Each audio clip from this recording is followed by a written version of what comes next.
India news और भारत 24 की ओर से ये शानदार आयोजन तस्वीरें आपको दिखा रहे हैं। सुपरस्टार गोविंदा इस कार्यक्रम में शामिल होने के लिए बतौर सेलिब्रिटी होस्ट वहां पहुंचे। 5 सितारा होटल अनंता रिजॉर्ट में इस कार्यक्रम का आयोजन विधानसभा अध्यक्ष doctor CP Joshi, channel head doctor Jagdish Chandra, Mewar के पूर्व राज परिवार सदस्य लक्ष्मणराज सिंह मेवाड़ शिरकत कर रहे हैं और सेलिब्रिटी होस्ट के तौर पर गोविंदा इस कार्यक्रम में शामिल होने पहुंचे हैं। तस्वीरें आपको दिखा रहे हैं। कई विधायक और नेता इस कार्यक्रम में उपस्थित हैं।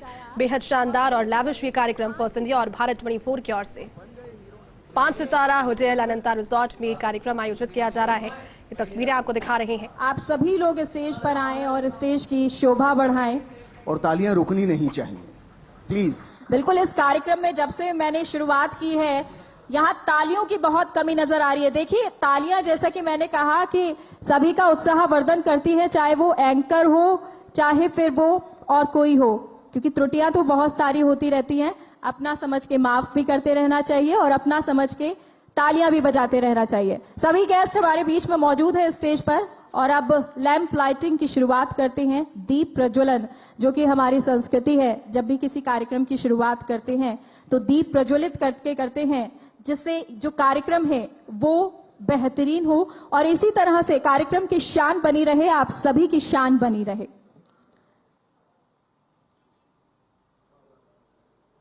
तो आज दीप प्रज्वलन के साथ सुपर इंडियन राजस्थान कार्यक्रम की शुरुआत, ये इवेंट की शुरुआत है आप सभी के लिए। और देखिए, ये कार्यक्रम वो है जिसकी शुरुआत हुई है और ये शुरुआत लगातार चलती रहेगी। और हमारे साथ जिनेंद्र शेखावत जी, एडिटर, वो भी मंच पर आए। प्लीज सर, आप भी मंच पर आए, आपका बहुत बहुत स्वागत है। लैंप लाइटिंग के लिए सर प्लीज पहुंचे। और ये जो स्टेज पर इस वक्त हैं, उनके लिए कहा जा सकता है कि मुझे तो खबर भी ना थी कि कौन कौन साथ दौड़ रहा मेरे। पहुंचा मंजिल पर तो पता चला कि एक लंबा कारवां मेरे पीछे खड़ा है।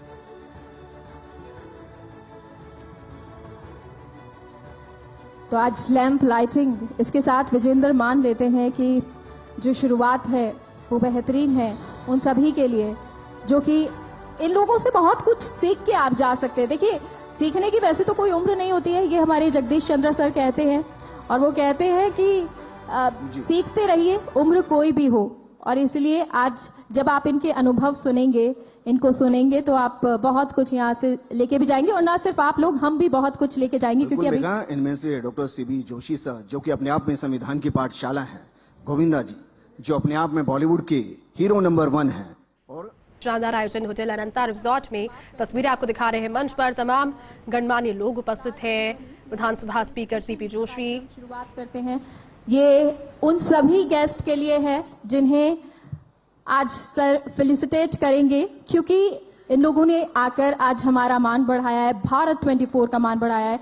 गोविंदा सर को फेलिसिटेट करके और सीपी जोशी सर को भी सर फेलिसिटेट करें। लक्ष्मणराज सिंह मेवाड़ जी सर को भी फेलिसिटेट करें। Thank you so much sir for coming. Dheeraj Srivastava sir, ये गुलदस्ते अपने आप में न सिर्फ खुशबू बिखेर रहे हैं, बल्कि बता रहे हैं कि मेवाड़ की धरती पर किस तरीके से आज वो दिग्गज हैं। मनोज जिज्ञासी सर, आप भी प्लीज फेलिसिटेट करें।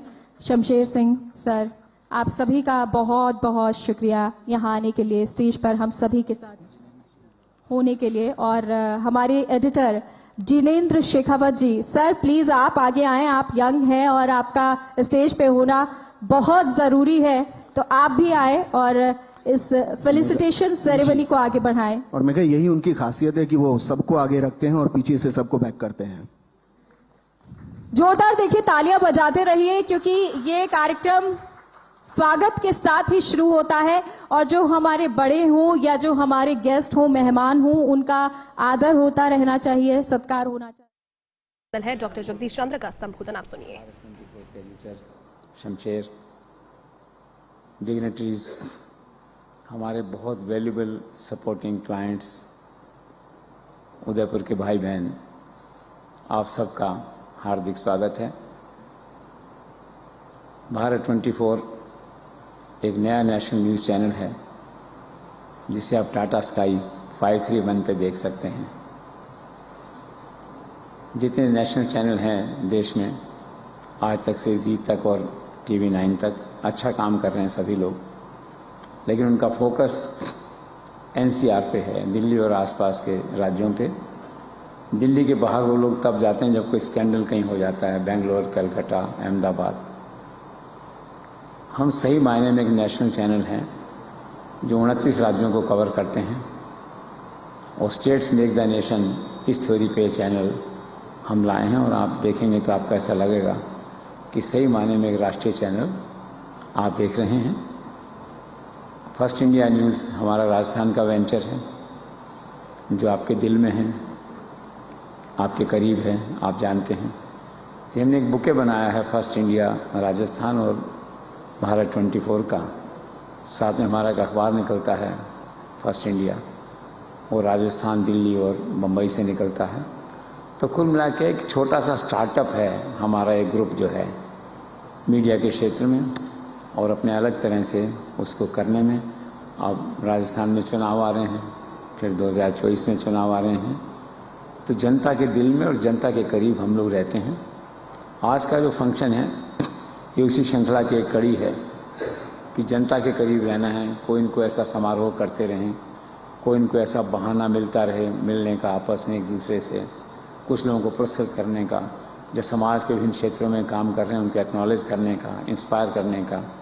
तो उसी दिशा में हमारे जो चीफ बिजनेस ऑफिसर और स्ट्रैटेजिक एडवाइज़र हैं मनोज जिज्ञासी जो है, उनका यह प्रयास है। मैं उनकी भी सराहना करता हूँ। आज टेलीविज़न वर्ल्ड में इंडिया में जितने स्ट्रैटेजिस्ट हैं या जितने सेल्स के चीफ हैं, मनोज का नंबर 1 पे आता है उसमें। मैं उनको भी जो है करता हूँ।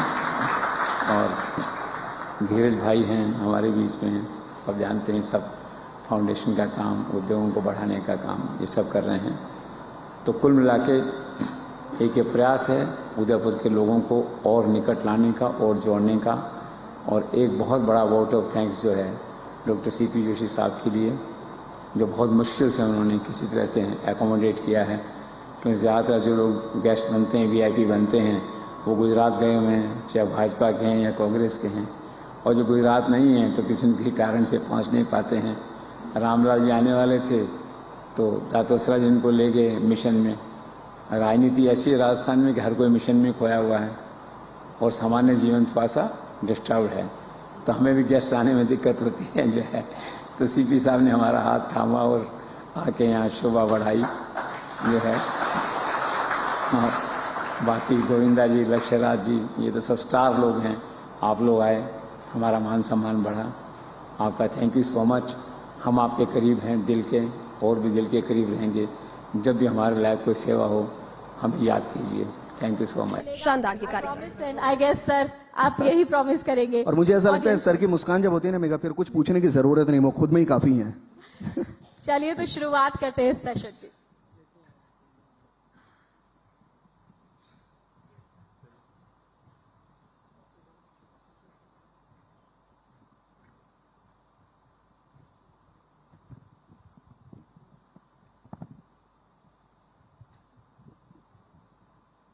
सुपर इंडियंस राजस्थान एक कोशिश, एक प्रयास फर्स्ट इंडिया और भारत 24 की ओर से उन सुपर इंडियंस को फैसिलिटेट करने का, शुरू करें उससे पहले देश में सर, मैंने आपसे अलग बहुत नाम कोशिश की हाथ मिलाने की, लेकिन बहुत से इंटरव्यू मैंने पढ़े।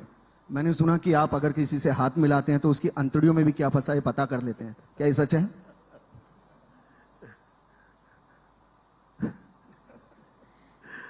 सर्वप्रथम मैं प्रणाम करता हूं आदरणीय जगदीश चंद्र जी से, और धन्यवाद देता हूं कि आज मुझे ये अवसर प्रदान किया गया। प्रणाम करता हूं, आप आयु में छोटे हैं परंतु जो जगह ईश्वर ने प्रदान की है आपके आदरणीय एक लक्ष्यराज जी के, मैं प्रणाम करता हूं। आदरणीय जोशी साहब के प्रणाम करता हूं, और आदरणीय श्रीवास्तव जी बहुत बहुत धन्यवाद यहाँ पे ये अवसर प्रदान किया उसके लिए। अब आप शुरू हो सकते हैं। और जो मित्रगण यहाँ पे आए हुए हैं, आप सभी के लिए मैं सदैव ये कहा करता हूँ कि ना थके हैं पाँव कभी, और ना ही हिम्मत हारी है। मैंने देखे हैं कई दौर और आज भी सफर जारी है। चलिए, तो तालियों का दौर शुरू हो गया है, तो ये मान लेते हैं कि गोविंदा सर के आने से ही यहाँ पर महफिल सजती है। सर, सबसे पहले एक तो विजेंद्र ने जिस तरह से पूछा कि हाथ मिलाने से आप बता देते हैं, तो वो तो मैं जरूर करने वाली हूँ, लेकिन उससे पहले गोविंद नाम शायद आपका था, गोविंदा नाम कैसे? ये मैं शायद जीता जागता एक वाहिद एकमात्र ऐसा ईश्वर की तरफ से ये मुझे प्रदान किया गया, मैं मुझ पे कृपा हुई कि मेरी माता जी आदरणीय निर्मला देवी जी साध्वी रही, जोगिया वस्त्र धारण किया हुआ था, और मुझ पे ऐसी भगवती कृपा हुई कि मैं पीछे मुड़ के कभी देखा नहीं, और बहुत अनपढ़ रहा। पढ़ाई लिखाई में ऐसा कभी नहीं रहा कि मैं बहुत अव्वल रहा हूं या हीरो नंबर 1 रहा हूं, ऐसा कभी नहीं रहा। इनफैक्ट मैं ऐसा बीमार था कि मेरे नील पड़ी हुई थी हाथों में, पाँव में, कि इंजेक्शन इसे कहाँ दिया जाए, इस कदर मैंने बीमारी देखी है। और ऐसे ऐसे बाहर निकल के मैं पूजा प्रार्थना में लगा, मम्मी के आशीर्वाद की वजह से, और यहीं के माताएं जो हैं उन्हीं के आशीर्वाद से मैं गोविंद से गोविंदा हुआ। उसमें प्रथम प्रणाम करता हूं माता गायत्री के। मैंने 24 लाख जाप किए, 14 की एज से लेके तो 21 पे, और बीमारियां लुप्त हो गई, पता नहीं कहाँ गई। ये लुप्त शब्द जो है ये मुझे पता नहीं था, इसे मैंने देखा, साक्षात्कार हुआ, गायब हो गई। क्या इलाज और क्या दवाई, गायब लुप्त हो गई माताओं की कृपा से। 14 से 21 ये पूजा करने के बाद मैं जो बीमार, ये मेरी आंख जो है लटकी हुई लेफ्ट वाली रहती थी, दांत मेरे एकदम पूरे हिले हुए थे, और चेहरा लटका हुआ रहता था, बीमारी की वजह से पता नहीं चलता था कब क्या होगा। वो शायद सर आपने गोविंद से पिक्चर भी गोविंदा साइन हो कर पाया। रखी थी उस टाइम, हाँ जी, पिक्चर्स भी साइन की हुई थी शायद उस टाइम, आपने पिक्चर्स साइन कर रखी थी। मैं स्ट्रगल कर रहा था, 14 साल की उम्र से मैं कर रहा हूं स्ट्रगल। मुझे बहुत जिद थी और जल्दबाजी थी कि मैं कैसे मम्मी का दुख दूर करूं, और मैं राष्ट्रीय प्रोडक्शन में 14 की एज में मैं पहुंच गया कि मुझे हीरो बनना है। तो 14 की एज में मुझसे पूछने लगे प्रोडक्शन मैनेजर के, बेटा तुम अब बहुत छोटे हो, तुम इस एज में कैसे हीरो बन पाओगे? तो मैं कहा सर जो काम मिल जाए मुझे दे दीजिए प्लीज, जैसे काम मिल जाए। तो वो इतने मुझे इतना प्यार दिया उन्होंने कि मुझसे कहा कि बेटा आज नहीं तो कल हम तुम्हें जरूर किसी न किसी फिल्म में काम देंगे। और फिर जिस वक्त मुझे काम मिला तो मुझे इतना काम मिला कि मैं वाहिद देश का ऐसा एक एक्टर हूं, मैंने 75 पिक्चरें साइन कर ली थी। मैं डांस क्लास गया, मैं डांस क्लास के पैसे नहीं दिए, तीसरे दिन मैं डांस सिखा रहा था। मैं फाइट क्लास गया, मैं फाइट के पैसे नहीं दिए, तीसरे दिन मैं फाइट सिखा रहा था। मैं एक्टिंग क्लास गया, मैं एक्टिंग के पैसे नहीं दिए, वही 3-4 दिन ऐसे हुए थे कुछ, और मैं वहां पे टीचर हो गया। तो मैंने सोचा यार मैं बहुत अनपढ़ आदमी हूं, जैसे कि मेरे बड़े भाई साहब ने मुझसे कहा कि चिच्ची तू बहुत बेवकूफ टाइप का आदमी है, ज्यादा मुंह खोलता है तो अच्छा नहीं लगता है। तो मैं कहा यार कीर्ति, पर मेरी तो निकल पड़ी है, मैं जहां जाया करता हूं। तो मुझे ये सचमुच में इसका साक्षात्कार, ये शब्द भी कहना उचित होगा कि नहीं मुझे क्या पता, परंतु मैं ये बच्चे लोग जो इस मंच के माध्यम से ये देख रहे हैं, मैं वो बच्चे लोगों से मैं ये कहना चाहूंगा, ये जो हम लोगों की सभ्यता में और संस्कृति में कहा गया है कि मातैव सर्वत्र मातृ देवो भव, जो बच्चों पे माताओं की कृपा हो जाती है वो पीछे मुड़ के कभी नहीं देखते। मैं प्रमाण हूं, उसका पत्र हूं, प्रमाण पत्र जिसे कहते हैं। और ये लोगों ने देखा भी कि ये कहां से निकला और कहां पर पहुंचा। अब ये सोचने का विषय कि गोविंद से गोविंदा कैसे हुआ। 52 साधु संत कहीं से आ रहे थे और वो मुझे कहीं ले गए और मुझे कहा कि बेटा तुम इस गोविंद नाम के साथ पिक्चरों के अंदर काम नहीं कर सकते और तुम पेड़ों के चक्कर नहीं काट सकते और तुम्हें ये अलाउड नहीं है और यहां से हुक्म जारी होते हैं। तो मैंने कहा मुझे मम्मी से पूछने दीजिए। और बेटा हम कह दिए तो कह दिए। कहा कि मुझे पूछने तो दीजिए, या तो लिख दीजिए किसी के कागज पे कि आप ईश्वर हैं।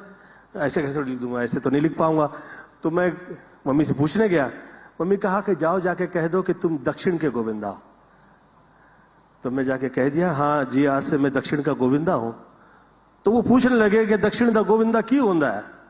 तो कहते कुड़िया दे नाल मिल के हंडिया फोड़ता है तो उन्होंने नाल मिल के रास रचता है।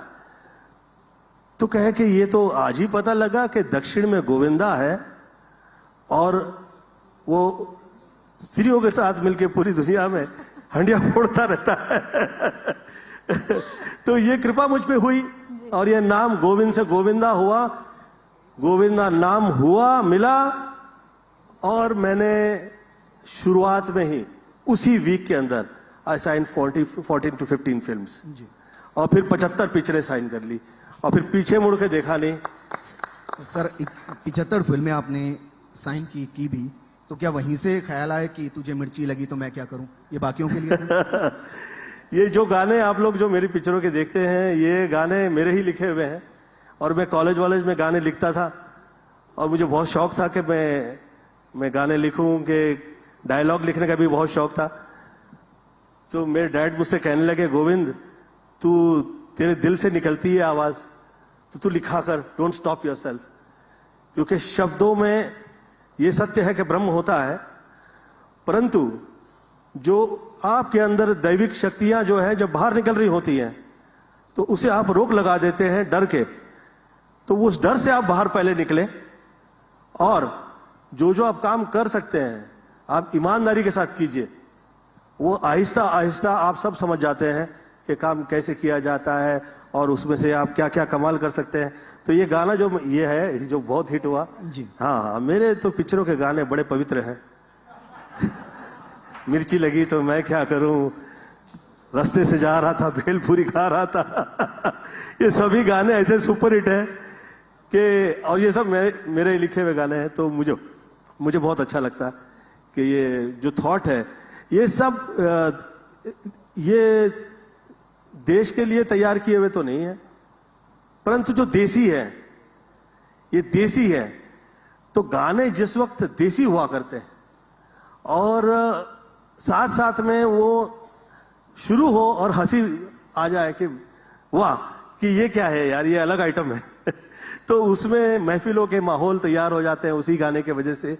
और फिर वही गाने जो है शादियों में यहाँ वहाँ हर जगह जो है लोग फिर बजाते हैं फिर फिल्मों के गाने। गोविंदा कृष्ण जी को भी कहते हैं और कृष्ण जी गोविंदा कृष्ण जी को भी कहते हैं गोविंद, और उनको छलिया भी कहते हैं। तो क्या ये वजह है कि आंटी नंबर 1 की?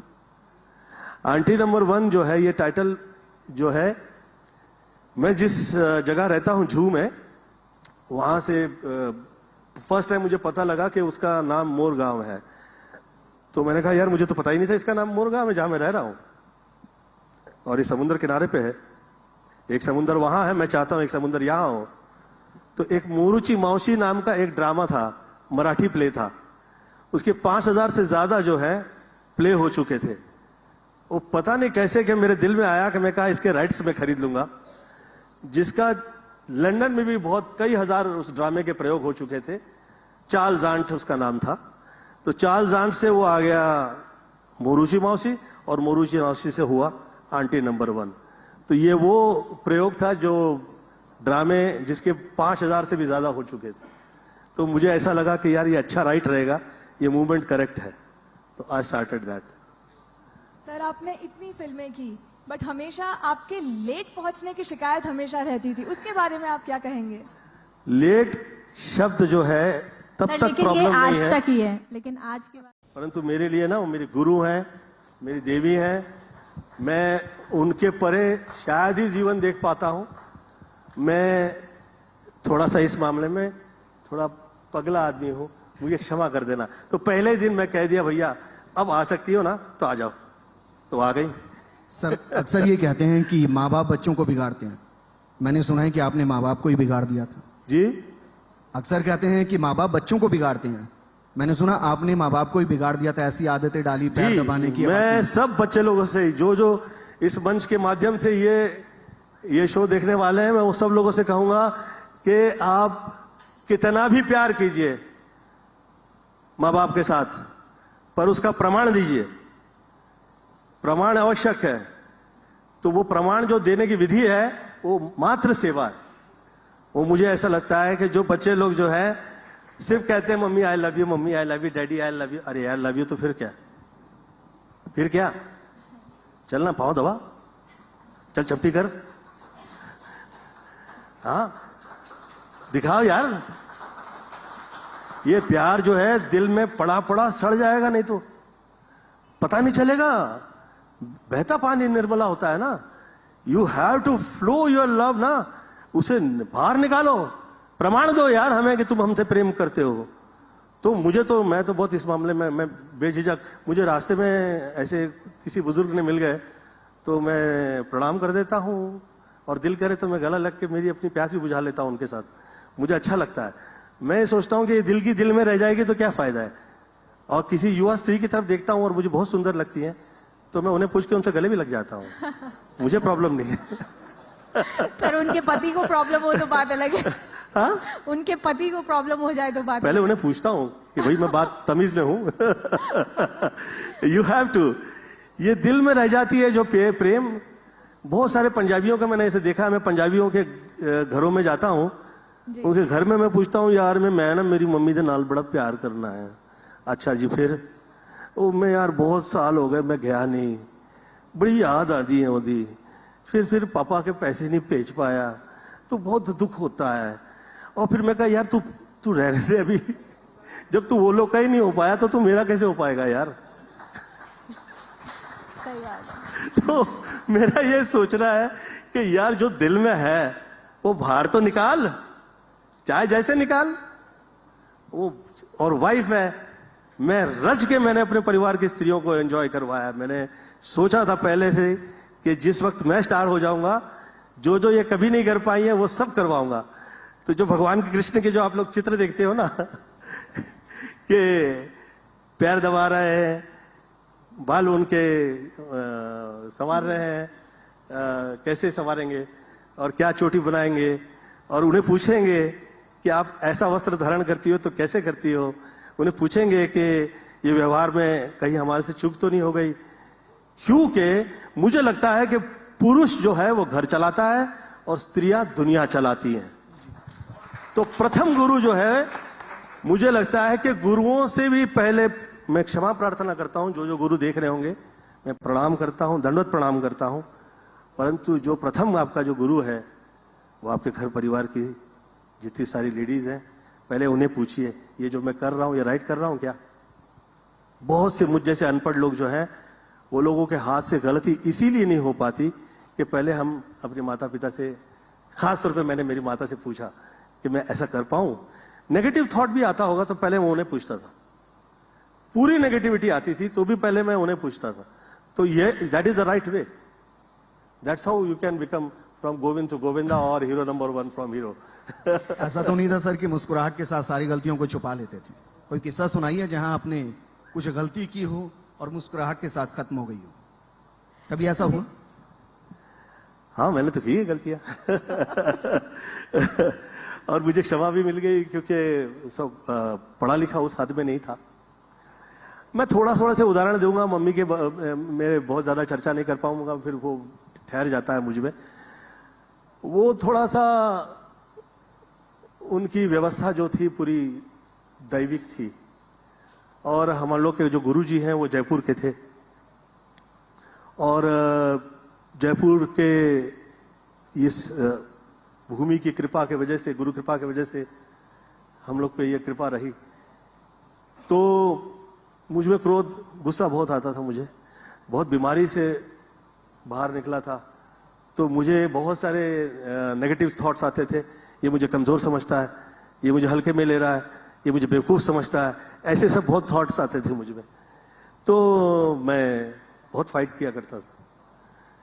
तो एक दिन मेरी मम्मी ने मुझे, हाँ? कभी मैम से हुई? कौन जीता?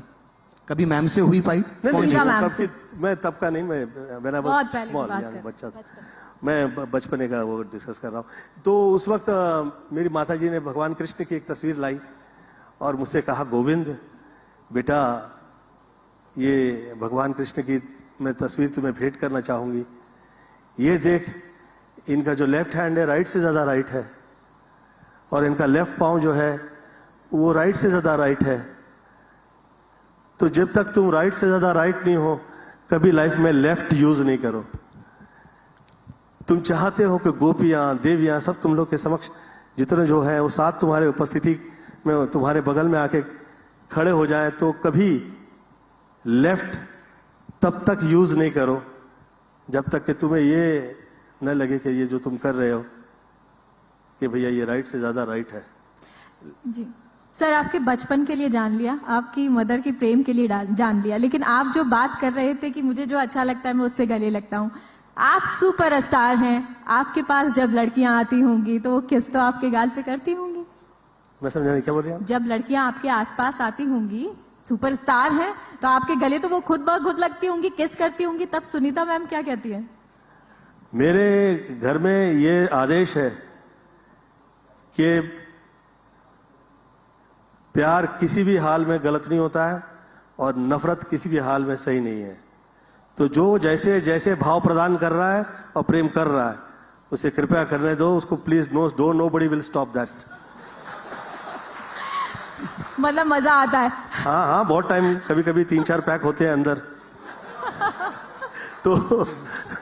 तो फिर प्रेम बाहर निकलता है।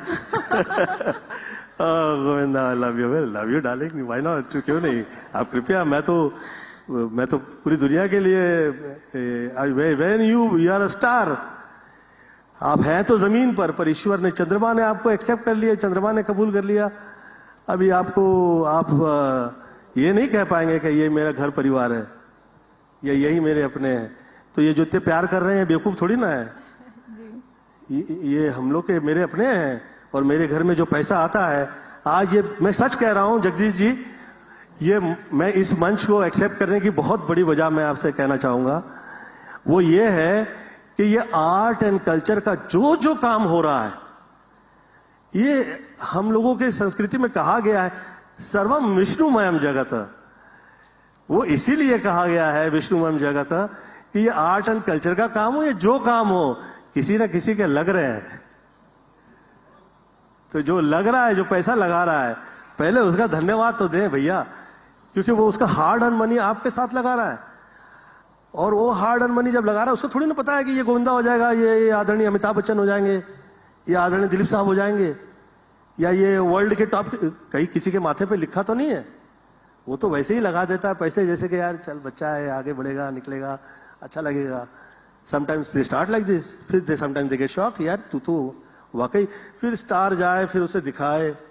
ना ना ना ना, मेरे हिसाब से मेरा ऐसा सोचना है कि सर्वम विष्णुमयम जगत, जो आदमी पैसा लगा रहा है, जो बिजनेसमैन है, जहां से आया है, जैसा है, और उसका धन लग रहा है आप पे, इसका मतलब उसके घर परिवार का पैसा आप पे लगा है। You should be always thankful to him after your parents और व्हाटएवर, जो भी ब्लेसिंग्स हैं आपकी, वो उसका पैसा लगा आपके घर में, तो मैं तो धन्यवाद दिया करता हूं। सर, आपने इतनी सारी जो बात कही, उसमें मूल बात जो यहाँ ऑडियंस बैठी है, खास तौर पे महिलाएं, उन्होंने ये प्रेम वाली बात तो नोट कर ली होगी। वो तत्व है। मुझे ये कहा गया कि गोविंद तुम्हारी फिल्में नहीं चलेंगी। मैं कहा मम्मी क्या बात कर रही हैं? तो कहे हाँ मैं कह रही हूँ तुम्हारी फिल्मों के गाने चलेंगे, और फिर गाने की वजह से फिल्में चलेंगी। वैसे ही हुआ। वो कहा तुम मुस्कुराते रहो, तुम्हारा नाम, मैंने खास तौर पे जयपुर में गोविंद जी का टेम्पल है, तो मम्मी जो है राम नाम की माला किया करती थी। 3 सप्तक तान में वो राम नाम की जो तान लेकर वो माला किया करती थी। तो 3 सप्तक की तान में राम नाम का नाम लेना बहुत कठिन, बहुत मतलब कठिन शब्द अजीब है, क्षमा प्रार्थना, मैं बहुत वो है, टफ है। तो मुझे ऐसा लगा कि जब उन्होंने मुझे ये नाम दिया, तो उन्होंने ये कहा कि गोविंद तुम पे ये तय है कि तुम्हें ये तत्व जो है प्रेम का, इसी तत्व में प्रधान है। इससे हिलोगे नहीं तुम कभी। आपके आ जाने से जब आपने वो स्टेप्स इजाद किए, जी, मुझे ये कहा गया था कि चाहे जो सब्जेक्ट हो, जो फिल्म तय हुई हो, परंतु मैं उसमें मेरे अपने थोड़े टोटके कर दिया करता था, क्योंकि मेरे पास समय नहीं होता था कि मैं पूरी स्टोरी, स्क्रीन प्ले, सब्जेक्ट ये समझूं। जैसे पार्टनर फिल्म कर रहा था, वो डेविड धवन की आदत है, सुनाते अलग हैं, सेट पे आते हैं तो अलग था, सेट पे आए तो अलग था, फिर शूटिंग हो रही है अलग हो गया, एडिटिंग होके निकला तो बाहर अलग निकला। तो ये शुरू से मेरे साथ पता नहीं कैसे परंतु रहा है। तो जिस वक्त ये गाना हो रहा था तो मैंने आदरणीय मेरे जो सीनियर थे, वो गाने की शूटिंग कहे कि कश्मीर में होगी। जब मैंने वो कश्मीर की बर्फीली वादियां देखी तो दिल में आया कि एक शॉट जो है ऐसा कर दूं जो इतिहास हो जाए, और वो शॉट जो है वो पूरी फिल्म एक तरफ और वो गाने का एक शॉट एक तरफ, ऐसा थॉट था। तो मैं कहा कि इसे कह दूंगा तो ये पटेंगे नहीं मुझे, तो मैं कहा कि मैं सेट पे आऊंगा, धन्यवाद। सर ये जो तो मैं कहा कि मैं सेट पे आऊंगा तो एक शॉट मेरे अपनी सोच का मैं देकर यहां से निकलूंगा। तो उस बर्फ में मैं हवा में कूद के मैं लेफ्ट जो 2 टन लिए हैं हवा में, वो उसी जगह पे लिए हैं जहां पे रोटी फिल्म की सिनेमा का शूटिंग हुआ था, बहुत सारी फिल्म का शूटिंग हुआ था। और मैं कहा कि जंगली फिल्म का भी वहीं पे शूटिंग हुआ था, बहुत सारी फिल्में, ढेर सारी फिल्मों की शूटिंग वहीं हुई थी। तो ये गाने का वो शॉट जो है, और उसी शॉट पे फिल्म में ऐसी तालियां पड़ती थी जिस वक्त वो गाना चलता था। तो वो 2 टाइम में मेरे पूरे करियर में मैंने किया। एक टाइम में करिश्मा कपूर के साथ सरकाए लो खटिया गाना चल रहा था, और वो लुंगी और कुर्ता पहन के वो खटिया पे लेटी हुई थी, और मैं आ रहा हूं और आके हवा से लेफ्ट टर्न करके जंप मार के निकल जाता हूं। अब वो शॉट के कई रिटेक हुए, परंतु मैं जिद्दी हूं इस मामले में, मैं वो शॉट दे के रहा, वो भी गाना सुपर डुपर हिट हुआ। तो मेरा ऐसा सोचना है कि चाहे जो थॉट हो, जैसे ये डायलॉग बहुत हिट हुआ, जो मेरा बहुत फेवरेट डायलॉग है, पूरी पार्टनर फिल्म में मैं 5 टाइम ये डायलॉग कह चुका हूं कि इतनी खुशी मुझे आज तक कभी नहीं हुई। तो ये थॉट है, ये थॉट वर्क कर जाते हैं। टोटके जो है कभी कभी पूरी कहानी पे ऐसे पढ़ते हैं, और मैं उसका उदाहरण देना चाहूंगा कि लोग ये समझें। लोगों को लगता है कि हमारी संस्कृति जो है ये बहुत ज्यादा धार्मिक लोग हैं, ये आस्थाओं में बहुत अटके हुए हैं, और ये लोग मनोविकार से वो हैं, पीड़ित हैं। नहीं, मेरा ये सोचना है कि जो जो धर्म में जहां जहां जैसे जैसे लिखा गया है वो प्रमाणित है, उसके कहीं ना कहीं कई प्रमाण मिले हैं, और एक टोटका सही पड़ जाए, भगवान लक्ष्मण जी का वो टोटका जो लक्ष्मण रेखा पार नहीं करेंगी, वो नहीं होती तो पूरी रामायण की दुर्घटना जो हुई और जो दुख हुए, और वो जो दुख हम लोग सह के आज तक हमें रोना आ जाता है, वो मेरा ऐसा सोचना है कि वो कभी ऐसा होता ही नहीं। तो लोगों को लगता है जो ये टोटका है इससे क्या हो जाएगा, बहुत काम करते हैं। ये जो अंतरात्मा से जो आवाज निकलती है वो चाहे टोटके में हो, वो ऐसी निकलती है दिल से आवाज कि वो फिर कमाल कर दिया करती है। तो मुझे ऐसा लगता है ये सब प्रमाणित है, यू हैव टू। सर आप ये अभी गाने बता रहे थे, आपने कहा कि ऐसा मैंने एक्शन किया और ये फेमस हो गया। बहुत सारी फिल्मों के ऐसे गाने हैं और उसके आप आपने बहुत सारे डांस स्टाइल। आप मेरी ऑटोबायोग्राफी तो नहीं कर रही हैं यहाँ पे? देखिए इतना पैसा में इतना मिलेगा। सर सर मुझे बहुत अच्छा लगेगा ऐसा करते हुए, आप प्लीज बताइए। जगदीश भैया इज लाइक अच्छा नहीं, मेरा सिर्फ ये सवाल था कि मुझे वाकई आप बहुत आदरणीय है, मैं बहुत प्रेम करता हूँ आपसे, और वाकई ये पैसा लेने से पहले भी मुझे प्रेम था। अब प्रेम बढ़ गया। सर डांस को लेकर था कि देखिए अब आपने कहा कि मैंने ये गाना इस पे ऐसा स्टेप किया, उस पे वैसा स्टेप किया। कोरियोग्राफर क्या आपसे पूछते थे कि सर समझ नहीं आ रहा क्या डांस करें, आप बता दीजिए, ऐसा कभी होता था? मैंने फिल्में बहुत ज्यादा कर ली थी, तो मेरा ये सोचना है कि मैं जो राइटर जिस वक्त लिख रहा है तो राइटर ने क्या सोचा और वो डांस मास्टर जो कर रहे हैं उनकी क्या फिर सोच है, परंतु जो शब्द उनके गाने के जो शब्द चल रहे हैं वो उसका जो तात्पर्य है वो एक्टिंग से कैसे बाहर निकलता है, इज माय थॉट। तो मैं प्रयत्न करता था कि मेरे जो एक्टिंग हो, आप अगर मेरी फिल्म की एक्टिंग देखेंगे, आप पूरी 100 जो 56-57 पिक्चर मेरी हुई हैं वो पूरी ड्रामेबाजी की है। लोग बोले नेचुरल कर, मैं कहा देख भैया ये मेरे से नहीं होगा, मैं ड्रामेबाज हूं और मुझे ड्रामा ही सूट करता है। नाटकबाजी जो है ये रियल लाइफ में बहुत आवश्यक है, इसलिए कि जो सर्वसाधारण रूप से जिंदगी चल रही है इसमें आप थोड़ा सा एक ऐसा नाटक करते हैं, एक ड्रामा कर देते हैं, हंसी निकल आती है, मजा आ जाता है, धमाल हो जाता है, वातावरण तैयार हो जाता है। तो आप देखिए कई स्त्रियां जो हैं वो बिना वजह कभी कभी वो लोग से बेचारी से एक्टिंग नहीं होती है, लेकिन वो माहौल अच्छा करने के लिए एक्टिंग हंस देती है। ये क्या था? मैं ऐसे हंसी, अरे ऐसे कैसे, लेकिन अब उनकी हंसी में डिस्कस चलता है। तो मेरा ऐसा सोचना है कि ये नाटक जो है, ये जो बच्चे लोग जिस वक्त किया करते हैं, प्लीज कृपया डोंट स्टॉप देम सेइंग कि भैया you have to have etiquettes. वो छोटी एज में बच्चा जो है उसे बड़ा बना देते हैं, जब बड़ा हो जाता है तो लोग कहने लगते हैं कि यार तू ज्यादा बड़ा लगने लग गया है, तू जवान हुआ है तो बूढ़ा लगने लग गया है। He must live his age. तो मुझे लगता है जो बच्चे लोग जो है मस्त रहे। जगदीश चंद्रा बोलने में बड़ा लंबा लगता है, हम लोग उन्हें जेसी सर बोलते हैं। तो जेसी ज्यादा प्यारा लगता है, जेसी ज्यादा जुबान पे चढ़ता है। आप सबों का इस मंच से मैं हार्दिक अभिनंदन करता हूं, हृदय से अभिनंदन करता हूं। आज गोविंदा जी को देख के मुझे लग रहा है कि असली दोषी आज मुझे पकड़ में आ गया। दिल्ली में पढ़ाई करने आया था, दिल्ली यूनिवर्सिटी में यूपीएससी की तैयारी करता था। मेरा नहीं हुआ, वो इसलिए नहीं हुआ कि हर 15 दिन में इनकी एक हिट फिल्में आ जाती थी और हम यूनिवर्सिटी से नॉर्थ कैंपस से बाहर भागकर कमला नगर के सिनेमा हॉल में चले जाते थे इनकी फिल्में देखने।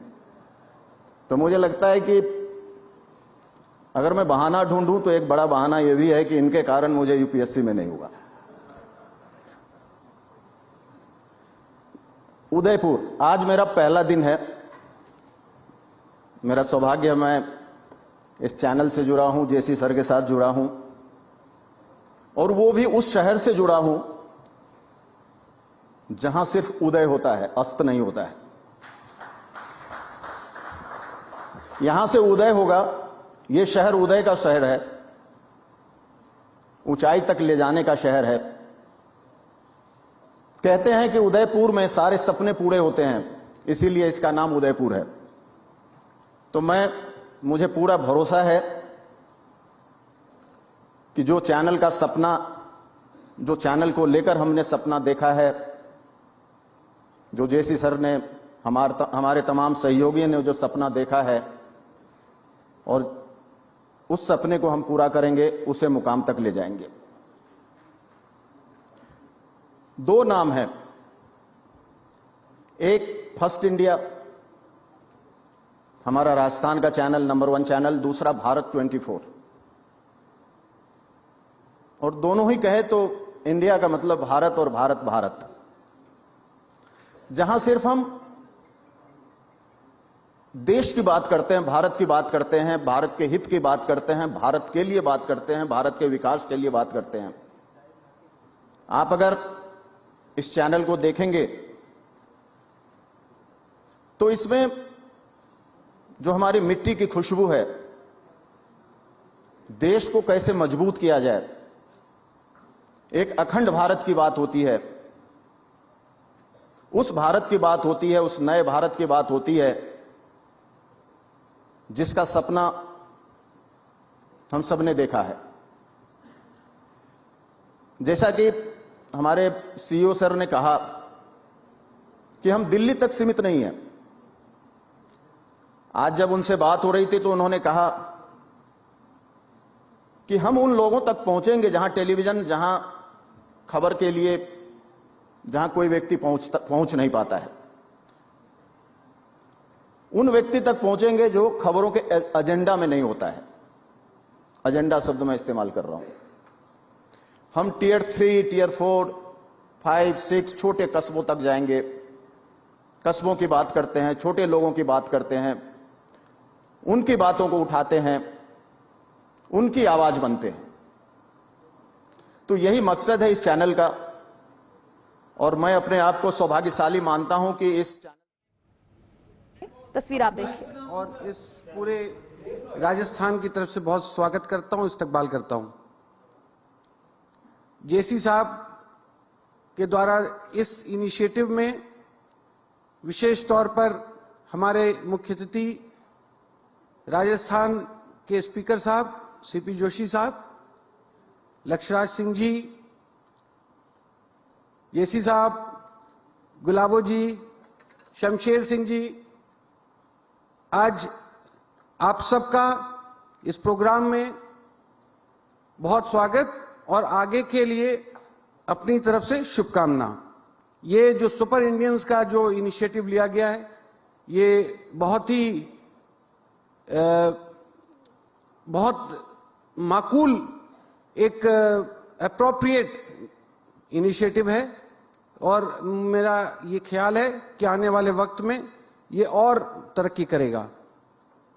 अभी ये बताया जो यूक्रेन और कोविड का दौर था, और गोविंदा जी ने आर्ट और कल्चर से जो अपना जुड़ाव महसूस किया है, तो मैं बताना चाहता हूं कि ये राजस्थान के मुख्यमंत्री जी का जो विजन था, जिसकी वजह से राजस्थान फाउंडेशन की स्थापना की गई, और कोविड के पीरियड के दौरान देश और विदेश के जिस प्रकार से प्रवासी बंधुओं ने इतना आगे आकर सपोर्ट किया और गांव-गांव तक ऑक्सीजन के कंसंट्रेटर्स पहुंचाए, ये उसी का एक कामयाबी का एक नमूना है।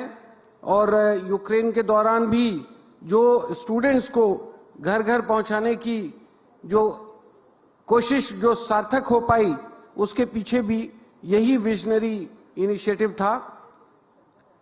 आपके और प्रोग्राम के बीच में ज्यादा समय नहीं लूंगा, मुझे आपने याद किया, मौका दिया, इसके लिए बहुत बहुत धन्यवाद। जय हिंद। मैं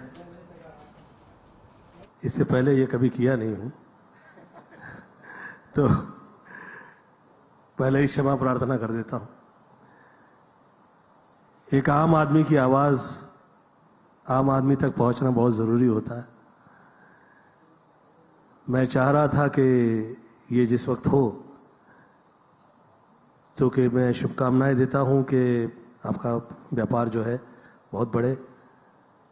तो ये गोविंद या गोविंदा की तरफ से ऐसा लगे कि ये इंटरव्यू चल रहा है, तो ये अलग प्रमाण हो जाता है। तो शुभेच्छा प्रदान करता हूं, और ऐसे ही सवाल पूछना चाहूंगा जैसे कि आम आदमी जो मुझ में है और वो ख़त्म नहीं होता है। और जिस वक्त मैं उसके सवाल पूछना चाहूंगा, तो सबसे पहले तो मैं ये, हम सब, आपकी क्या एज है? अभी 40 हूं सर। 40 साल के हो गए। वाह, बहुत ही दैविक आयु है। और इसमें से, इस आयु से जिस वक्त आदमी निकलता है, तो एग्जैक्टली 37 या 39 का जिस वक्त हो रहा होता है, तो बहुत से नए विचार उमड़ते हैं कि हम कैसे और क्या कमाल करें। तो 40 के हुए हैं, तो पूरी दुनिया में अभी आप फैल रहे हैं। आप कैसे फैलें, आगे कैसे बढ़ेंगे, इस पे आपने ये विचार किया है। तो यह आपकी जो ऐप है, इसे क्या कैसा ये पूरी जगत में आपको जो तरह तरह से अलग अलग टाइप के लोग जो हैं प्रतिसाद देने में लगे हुए हैं, तो क्या लग रहा है, कैसे ये कामयाब आप हो पा रहे हैं? सर, जैसे आपने बताया कि you are here to express love. हर एक व्यक्ति को एक एक एक्सप्रेशन उनको दुनिया को देना है। सिंगर सॉन्ग गाता है, डांसर डांस करता है, राइटर बुक लिखता है। सो हर एक व्यक्ति वर्ल्ड पर उनका जो व्यक्तित्व है, एज इन हिज पर्सनालिटी, हर personality, they want to express it. They want to express to the world and leave some kind of a mark behind. छाप छोड़ेंगे। हाँ, बहुत महत्वपूर्ण है। इम्पैक्ट डालने के लिए वो सोचते हैं। वाह। तो जब से इंटरनेट शुरू हुआ है और बहुत सारे ऐप आए हैं, वेबसाइट आए हैं, तो वहां पे इंग्लिश ज्यादा होता है। हमारा भाषा जो हिंदी है, कन्नड़ा है, स्पेनिश है, पोर्चुगीज है, वो कम होता है। इंग्लिश जानते हो तो टेक्नोलॉजी जानते हो, इंग्लिश नहीं जानते हो तो टेक्नोलॉजी नहीं जानते हो, राइट? ये एक परसेप्शन है दुनिया में, मिथ है। हाँ, बट जो लैंग्वेज बोलते हैं वो इंटेलिजेंस में कम नहीं है। उनको इंग्लिश बोलने वाले से ज्यादा स्ट्रीट स्मार्टनेस है, इंटेलिजेंस है, सब कुछ है, पर उनको एक पोजीशन नहीं मिलता है टेक्नोलॉजी के वर्ल्ड में। तो हमने सोचा कि ये जो एक्सप्रेशन है वो सिर्फ इंग्लिश में नहीं होना चाहिए, वो अलग अलग भाषाओं में भी होना चाहिए, और किसी को ये नहीं लगना चाहिए कि मैं कम हूं, मैं इंटरनेट पे अपना बात व्यक्त नहीं कर सकता। तो हमने कू ऐप शुरू किया और लैंग्वेजेस में शुरू किया। हमने एक्चुअली मैं कर्नाटका से हूं तो कन्नड़ा बोलता हूं। मुझे लगा कि आप कर्नाटक से हैं। देखिए, मैं नाटक की कितनी तारीफ कर रहा था। पहले व्यक्ति ऐसे आए जो कर्नाटक से हैं। और मैं स्वल्प कन्नड़ पढ़ता था। हाँ, मुझे थोड़ा सा कन्नड़ आता है। मैं कन्नड़ फिल्मों के जो देखा करता था तो गाने भी गाया करता था, तो लोग बहुत शॉक्ड हो जाते थे कि यार ये कहाँ से मद्रासी पिक्चरों के गाने गाता है और कन्नड़ फिल्मों के भी। तो बहुत अच्छा लगा। हाँ, क्षमा चाहता हूँ, आप कह रहे थे। नहीं, सो ये बोल रहा था कि हमने कन्नड़ा से शुरू किया। कन्नड़ा का एक कम्युनिटी ऑनलाइन शुरू किया कू ऐप पर, और उनको बहुत मजा आ गया कि I can meet other Kannada people. मैं कन्नड़ा में बोल सकता हूं और कन्नड़ा का जो टॉपिक्स है आज का वो देख सकता हूं। ये नहीं है कि मैं फोर्सफुली इंटरनेशनल या नेशनल टॉपिक देखना होगा। मुझे क्या अच्छा लगता है वो मेरे भाषा में ये ऐप पे मिलता है। लेकिन सर, कन्नड़ से होते हुए ब्राजील पहुंच गए हैं। ब्राजील में जबरदस्त लॉन्चिंग की है, जबरदस्त तालियों के साथ उनको अप्रिशिएट कीजिए। और देश की जो विभिन्न भाषाएं हैं वो सब जो है आपके इस ऐप की वजह से एक नया प्लेटफॉर्म पाएंगी। तो मैं बहुत बहुत शुभेच्छा प्रदान करता हूं। बहुत बहुत धन्यवाद आपका कि आप ऐसा थॉट लेके आए, और यही सही दिशा और राह जो है अपने विचारों से लेके जो आदमी वो जो इच्छाओं को दिया करता है, उसका बहुत बहुत धन्यवाद। ये तो ट्वीट किया करते थे, अब हम कू करते हैं। और वो भी कर्नाटक के माध्यम से। लेकिन सर, मुकाबला सीधा आपकी बैठी हुई चिड़िया का उड़ती हुई चिड़िया से है। सोशली स्काई से आउट कर देंगे इंडिया किसे? एलन मस्क के साथ टक्कर है ऐसा सीधी। भाई साहब, मैं कहूँ ये देश ही सोने की चिड़िया कहलाता था।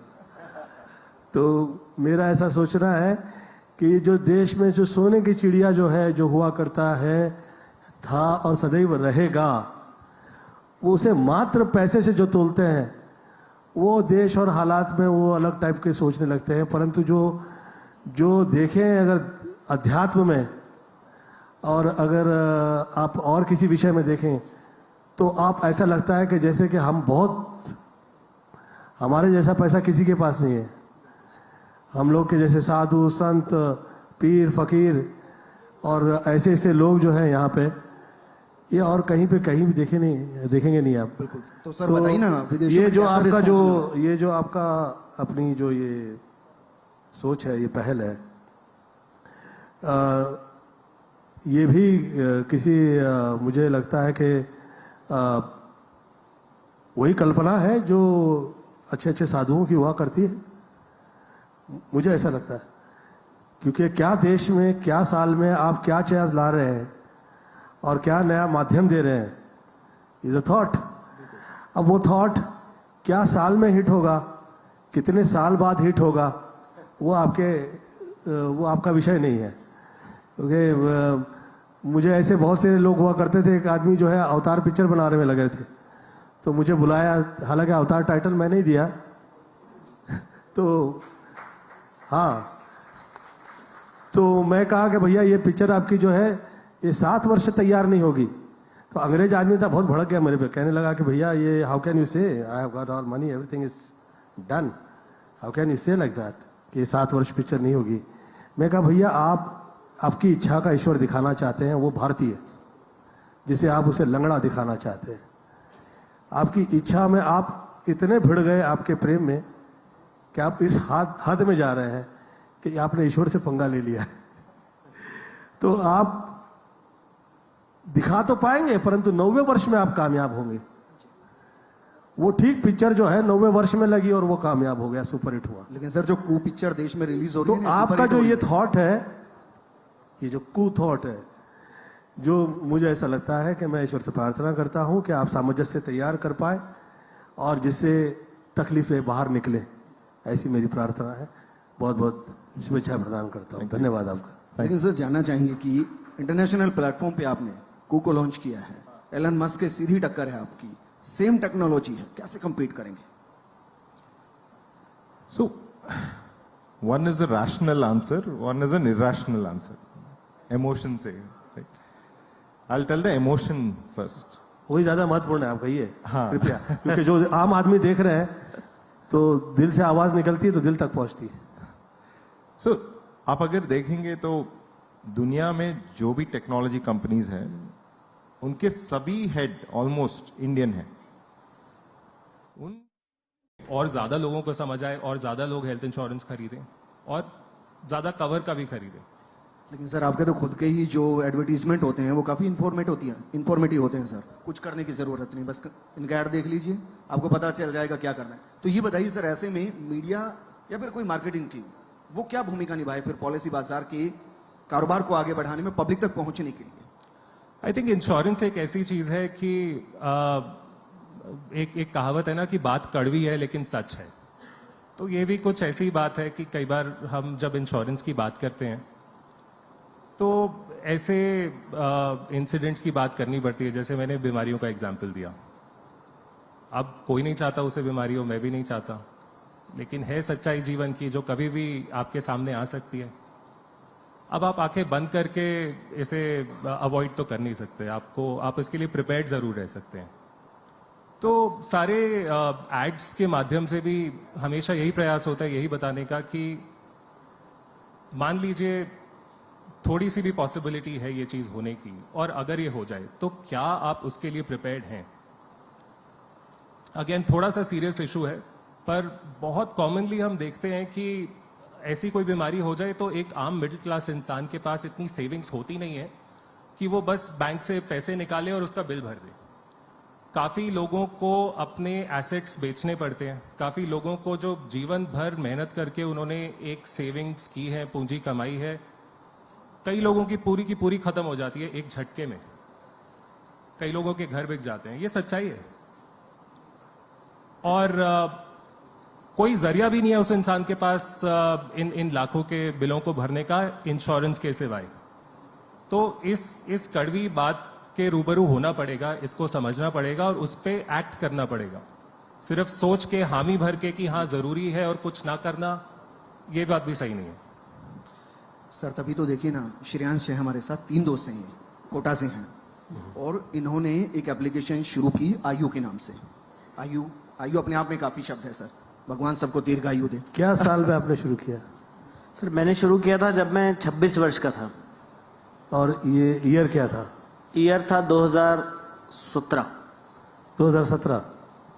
तो 2017 में आपने फर्स्ट हाफ में शुरू किया कि सेकंड हाफ में? सर मई 2017 में लॉन्च हुआ था और सितंबर 2000 फर्स्ट हाफ में आपने स्टार्ट? हाँ, फर्स्ट हाफ में। तो क्या आपने उस ऐसा क्या दिल में आपके आया कि आप ये ऐप जो है ये इस समय में, इस आयु में, आप कितने साल के थे आप कह रहे हैं? 27। आप 27 के थे? वाह, आज 27 ही है।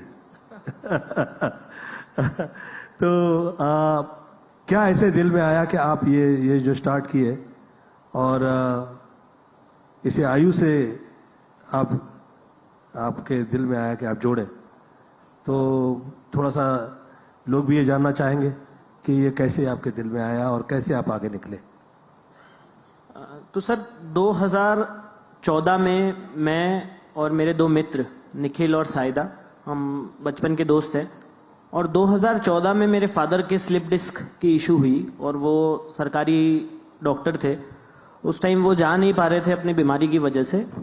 तो उस दौरान मैं गांव-गांव में जाकर उनके जो भी मरीज थे जो उनको दिखाना चाहते थे उनको टेक्नोलॉजी के माध्यम से दिखाने लगा 2014 में। 2014 से 16 के बीच में लगभग 45 दिन उस टाइम मैंने दिखाया और 5000 से अधिक मरीज देखे और 90% से ज्यादा मरीज उससे संतुष्ट भी हुए और ठीक भी होने लगे। उस दौरान फिर मुझे ये लगा कि भारत में डॉक्टर्स अगर गांव में नहीं भी जाएं तो 80% भारत गांव में बसता है, तो क्यों ना हम स्वास्थ्य सेवाएं को वहीं पे अगर जल्दी पहुंचा दें तो कितना आसानी से हो सकता है। 2014 से 16 के बीच में मैंने भारत के 800 गांवों में राजस्थान, यूपी, एमपी, बिहार में यात्रा करी और उद्देश्य यही था कि कैसे भारत के हर नागरिक को गांव-गांव में आधे घंटे के अंदर डॉक्टर से इलाज और दवाई दोनों दिलवा दी जा सके ताकि प्राइमरी बीमारी वहीं सॉल्व हो सके। उस रिसर्च में मैंने देखा कि सबसे महत्वपूर्ण कड़ी जो है वो है लोकल केमिस्ट भाई, जो कि जैसे आपकी मूवी भी है पार्टनर, तो लोकल केमिस्ट जो होता है वो भारत में आधा डॉक्टर की तरह काम करता है और आपका सबसे पहला हेल्थ पार्टनर वही है। उसके बाद वो आपको बताता है छोटी मोटी बीमारियों के बाद कि आप डॉक्टर के पास चले जाओ और कर लो। तो उनको टेक्नोलॉजी के माध्यम से सशक्त करते हुए हमने 2017 में ये शुरू किया। उद्देश्य यही था कि लोकल केमिस्ट के माध्यम से कैसे भारत के प्रत्येक व्यक्ति को गांव-गांव में, क्योंकि आज भारत में 16 लाख केमिस्ट स्टोर खुले हुए हैं जो 100 करोड़ भारतीय जनता को आधे घंटे के अंदर में सुविधा मुहैया करा रहे हैं, उनको अगर हम टेक्नोलॉजी के साथ जोड़ दें तो भारत की अधिक से अधिक समस्या बहुत ही आसानी से लोकल फॉर वोकल तरीके से सॉल्व हो सकती है और डॉक्टर्स को भी गांव में जाना नहीं पड़ेगा। श्रेयांश, आंकड़ा बहुत इंटरेस्टिंग है, मैं चाहूंगा कि आप ही बताएं, जरा बताइए कितने केमिस्ट इस वक्त जुड़े हुए हैं, कितने डॉक्टर्स जुड़े हुए हैं, कितने लोग जुड़े हुए हैं?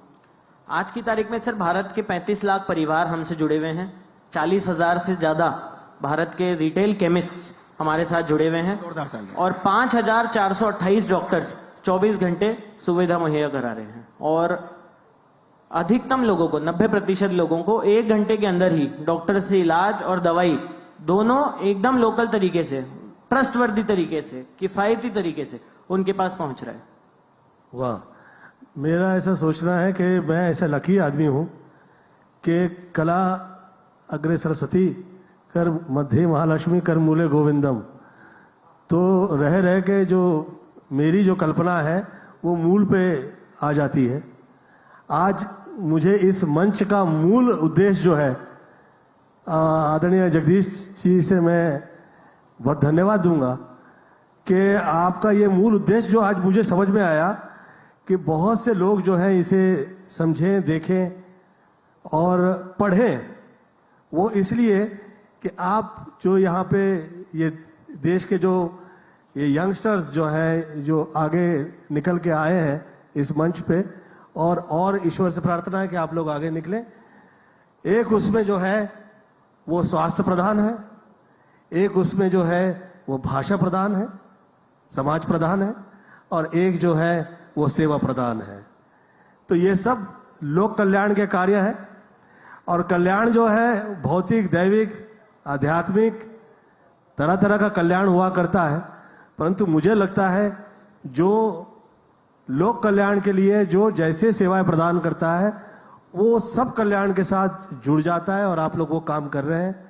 मैं ईश्वर से प्रार्थना करता हूं कि आप लोग, आपकी जो जगह है आप लोग वो तो काम करिए, और साथ साथ में आप लोगों से प्रार्थना करता हूं कृपया आर्ट एंड कल्चर से जुड़े रहिए ताकि हम लोग का भी कल्याण होता रहे। लेकिन हम चाहते हैं जो सर, आर्टिस्ट हैं हम लोग, आप लोग तो विष्णुमय जगत में आ गए हो। आपके पता नहीं है अभी कि लोग जो है अमुक धन जिस वक्त आ जाता है, 1000 परिवार से ज्यादा लोग जो पाल लेते हैं ना, वो स्वयं विष्णु का अवतार हो जाते हैं। मेरा ऐसा सोचना है। तो आप विष्णु के सदस्य हो गए अब आप, और आप लोग इस देश से आगे निकल रहे हैं जैसे और लोग देश से आगे निकल के टॉप पे आए हैं। मैं ईश्वर से प्रार्थना करता हूं कि आप लोग आगे निकले और आपके कमाल करें। आपका जो सब्जेक्ट है, मैं थोड़ा सा अलग टाइप का आदमी हूं मैं थोड़ा सा माहौल हल्का कर देता हूं क्योंकि लोग ये सब डर जाते हैं ये सब जब बातें निकलती है तो बहुत डर लग जाता है। डरता तो मैं भी दिखाता नहीं हूं परंतु हूं तो मेरा ऐसा सोचना है, मुझे मद्रास में था, मैं शूटिंग कर रहा था, राइट, और बहुत टॉप पे था, तो लाइन में सभी जो ये नंबर 1 की जो फिल्में आई है वो सब सुपर हिट हो गई थी, और मतलब कि जो फिल्म आ रही है वो हिट हो रही है। गोविंदा का ऐसे कैसे चल रहा है समझ में नहीं आ रहा है। मैं भी बहुत हवा में उड़ने लगा था। किसी दिन पेट में दर्द हुई और डॉक्टर के यहाँ पहुंचा, डॉक्टर ने एक्सरे निकाला तो आया तो बहुत ही चश्मा वश्मा पकड़ के डराए हुए थे मुझे। अरे गोविंदा, आपके पेट में ना बहुत बड़ी भयंकर एक गांठ है। तो मैंने कहा फिर? तो आपको ऑपरेट करना पड़ेगा एंड आई थिंक आपको ये कैंसर टेस्ट कराना चाहिए इसका, और आपको चेक करना चाहिए ये। अब मैं टॉप पे साला काटो तो खून नहीं, करूँ तो करूँ, क्या करूँ? मैंने सोचा ये कहाँ से आया यार, मैं तो नॉनवेज तक नहीं खाता, साला दारू नहीं, शराब नहीं, सिगरेट नहीं, ये सब किए बिना, पाप किए बिना ऐसा बुरा हाल हो जाए तो अच्छा नहीं है। कम से कम थोड़ा पाप तो कर देना चाहिए तो मैंने सोचा क्या करें। अब मम्मी से कह दूंगा तो डर जाएंगे बेचारे, सब रोने लगेंगे। मैं प्राणायाम करता हूं, और जो लोग प्राणायाम से जुड़े हुए हैं, जो जहां जहां है, मैं मैक्सिमम टू मैक्सिमम 1 वीक में प्राणायाम किया है और वो गांठ गला दी मैंने। और मैं ये सच कह रहा हूं कि आप जो कह रहे हो वो भय मुझ में आ गया आप जो कह रहे हो, जैसे कह रहे हैं, वो सब डर गया। मैं कहाँ किस किस मंदिर में जाके मैंने जाके माथे टेके, मैं आपसे नहीं कह पाऊंगा, परंतु ये है कि ये सत्य है। जिस वक्त कष्ट आता है तो आदमी या तो जो स्वयं कल्याण का विचार करके आपके साथ जुड़ जाता है, या आपके साथ जुड़ जाता है, या जुड़ जाता है, चाहे ऐसे वैसे जैसे कल्याण के साथ जुड़िए। और ये जो मंच प्रदान किया गया है ये बहुत कल्याणकारी हो गया है, इसे आप देखा करें और समझें, और देश से कैसे ये यंगस्टर्स आगे निकल रहे हैं, वैसे ही आप कैसे आगे निकल पाए, इस पे आप सभी पुनः विचार करें, ऐसी मेरी प्रार्थना है। सर यहीं से मैं अगला सवाल ले लेता हूं क्योंकि अच्छा रह गया था क्या? सर अच्छा, मुझे लगा कि ये हो गया है सॉरी। राधा कृष्ण सर, क्योंकि इन्होंने कहा कि आगे बढ़ना है हमें, तो सर बताइए ना, ग्लोबल एक्सपेंशन के लिए हमारा मार्केटिंग स्ट्रेटेजी क्या है? क्योंकि हम चाहते हैं कि कू जैसे वसुदेव कुटुंबकम है ना, वो पूरे ग्लोब के ऊपर सिर्फ कू की चिड़िया नजर आए। कैसे पॉसिबल होगा? मेरा ऐसा, आप पुनः चिड़िया पे जा रहे हैं मेरा ऐसा सोचना है कि ये भाषा प्रदान जो है, जो सब्जेक्ट है, घर घर में मिलेगा। आपका जो थॉट है वो घर घर में आएगा। जो थॉट ऐसा लेके आता है, जो भाषा प्रदान है, जो घर घर में जाएगा, ये वाकई में जो कह रहा हूं ये कल्याणकारी है। इसलिए कि जो आप जो अंग्रेजी पढ़ लिख के बड़ा आदमी हो गया, उस पर डिस्कस नहीं है। इस मंच के माध्यम से वो लोग जो बहुत अनपढ़ हैं, और वो लोग जो है, या यूँ कह लीजिए कि पढ़े लिखे हैं परंतु हम लोग के ही भाषा से जुड़े हुए हैं, हिंदी भाषी हैं, या जो देश में और भाषाएं वो लोग से जुड़े हुए हैं, आपका वो जो वर्क है वो लोगों के लिए कल्याणकारी रहेगा। तो कृपया आप कहिए, आप जो। नहीं सर, आपने बहुत कुछ कहा, तो मैं आगे चलता हूं उससे अब सर, क्योंकि ट्विटर के साथ एक हेल्दी कंपटीशन है, और ट्विटर और फ्रीडम ऑफ एक्सप्रेशन ये दोनों एक तरीके से कंट्रोवर्शियल इस वक्त दिखाई देते हैं। बहुत से आरोप इस तरीके के लगते हैं, तो जरा बताइए कू इन चीजों से कैसे बचेगा? So number one, as sir was saying, language. So sabhi, as in not just India but everywhere in the world, people are proud of language culture. They don't want to leave it. Any imposition of English culture is always looked down upon. So language. Second, अभी जो चल रहा है माहौल, बहुत सारे लोग alternatives ढूंढ रहे हैं, ट्विटर का ऑल्टरनेटिव, क्योंकि मस्क ने खरीद लिया, मस्क अभी $8 मांग रहे हैं, मस्क का कुछ विचार उनसे नहीं मिल रहा है, ट्विटर कैसे होगा भविष्य में, वो माइक्रो ब्लॉगिंग ही होगा या तो फिर प्रोडक्ट चेंज ही हो जाएगा, वो सब थोड़ा एंजाइटी है लोगों में, तो वो लोग ढूंढ रहे हैं कि इसके अलावा सर मंच पर आए अवार्ड के लिए। ये को फाउंडर हैं सीईओ और Koo app, cofounder and chief executive officer and board member of Koo app. इसके साथ ही Aprameya Radhakrishna Serendipity Info Labs के डायरेक्टर हैं। अप्रमेय एक एंजल इन्वेस्टर भी हैं। द फर्स्ट चेक के वेंचर पार्टनर के तौर पर काम कर रहे हैं। बहुत बहुत स्वागत है।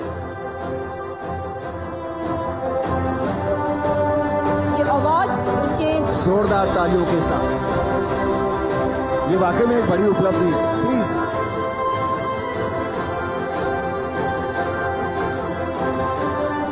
और अब मंच पर बुलाना चाहेंगे समीर सेठी जी को।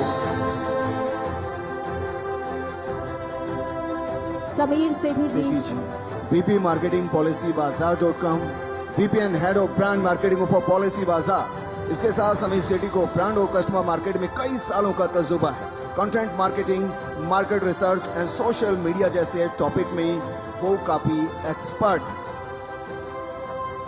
बहुत बहुत बधाई आपको समीर सेठी जी इस अवार्ड के लिए, और हम उम्मीद यही करते हैं कि इसी तरह से आप अपने क्षेत्र में झंडे गाड़ते रहें।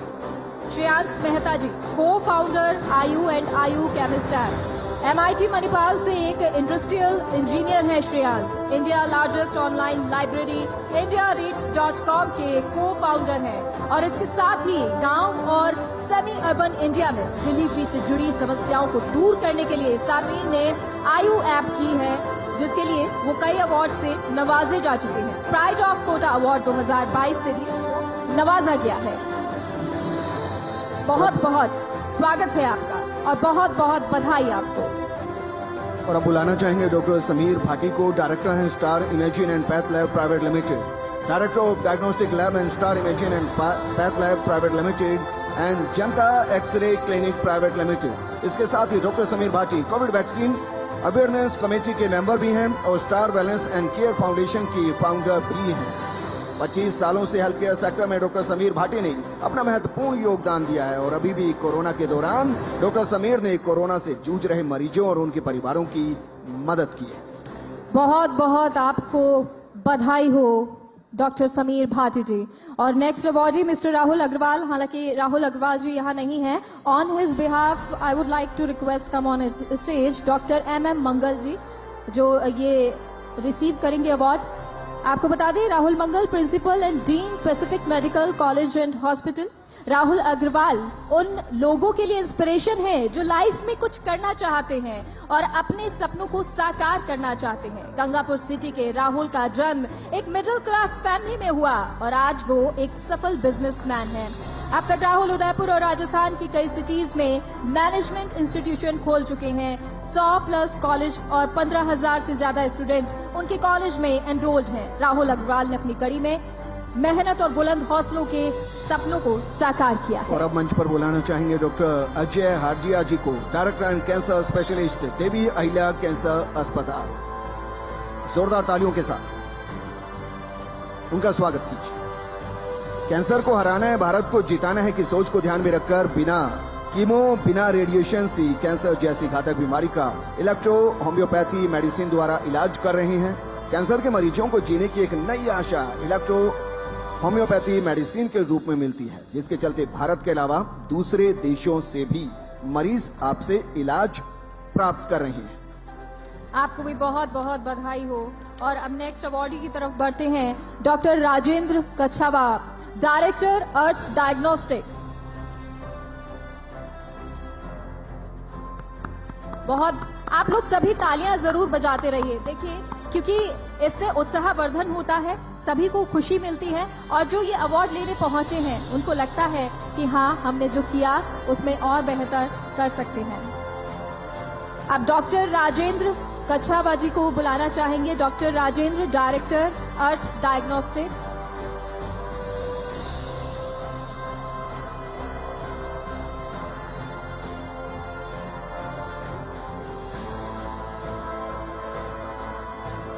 ये बड़े ही दुर्लभ दृश्य हैं जो शायद आपको कहीं समारोह में देखने को मिले होंगे।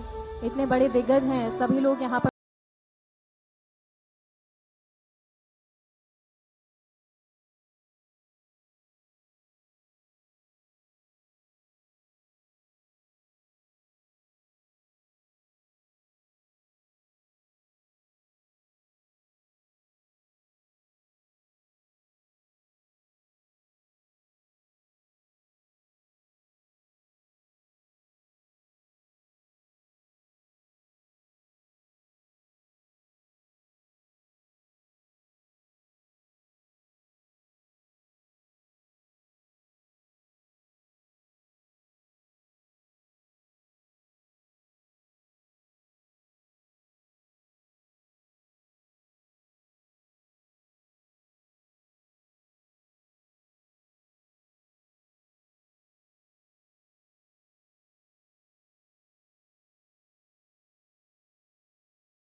राजस्थान चमक रहा है। उन्होंने अपने क्षेत्र में जिस तरीके से बेहतरीन योगदान दिया है वो वाकई में काबिल तारीफ है और इसीलिए भारत 24 और फर्स्ट इंडिया इन स्टार्स को सम्मानित कर रहा है। सर बहुत बहुत बधाई हो आपको और इसी तरह अभिनंदन आपका। इसी तरह से आप आगे बढ़ते रहे, काम करते रहे। अगली अवार्डी हमारी गुलाबो सपेरा जी है। उनको किसी परिचय की जरूरत नहीं है, पहचान की जरूरत नहीं है। हर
राजस्थान के लिए।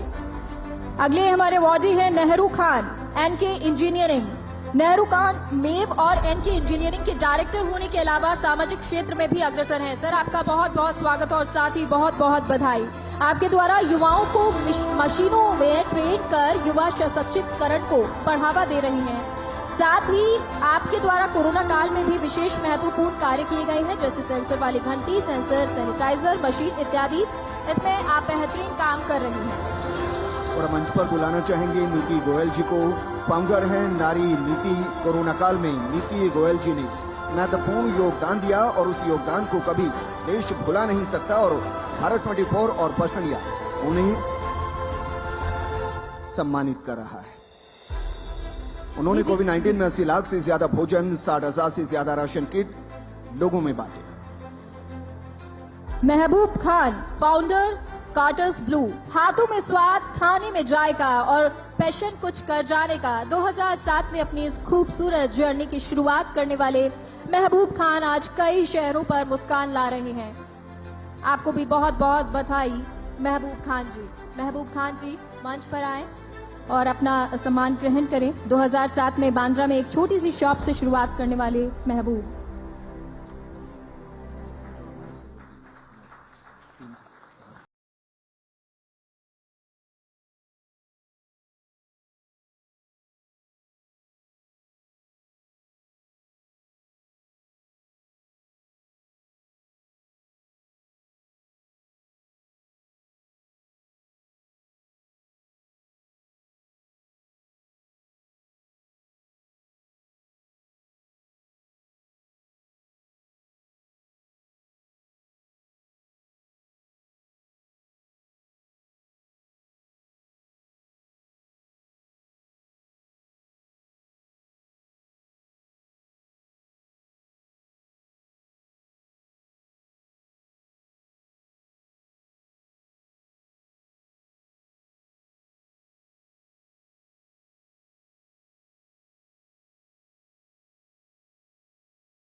देखिए, और जैसे जैसे आप सभी के नाम आ रहे हैं, प्लीज आप मंच पर आते जाइए और ये मोमेंटो ग्रहण करते जाइए।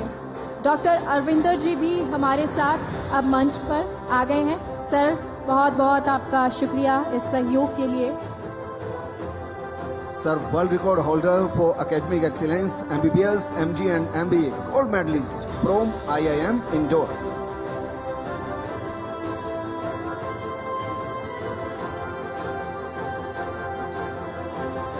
श्रवण चौधरी, कमिश्नर नगर परिषद कुचामन सिटी। आपके पास वर्तमान में नगर परिषद कुचामन सिटी के साथ ही नगर परिषद नागौर का भी चार्ज है। आपके द्वारा इन दोनों ही निकायों में अभूतपूर्व विकास कार्य करवाए गए हैं। इससे पूर्व मेड़ता सिटी में भी आपके द्वारा कराए गए विकास कार्यों ने मीरा नगरी का नक्शा ही बदल दिया था। आप सभी का बहुत बहुत आभार, शुक्रिया। आप सभी सहयोगी हैं। तो फर्स्ट इंडिया बुलंदियों पर है, भारत 24 बुलंदियों पर है और इसीलिए शुक्रिया आप सभी का अदा हम करते जा रहे हैं। श्रवण चौधरी जी, और अभी डॉक्टर अरविंदर सिंह जी मोमेंटो ग्रहण करते हुए, सर बहुत बहुत शुक्रिया।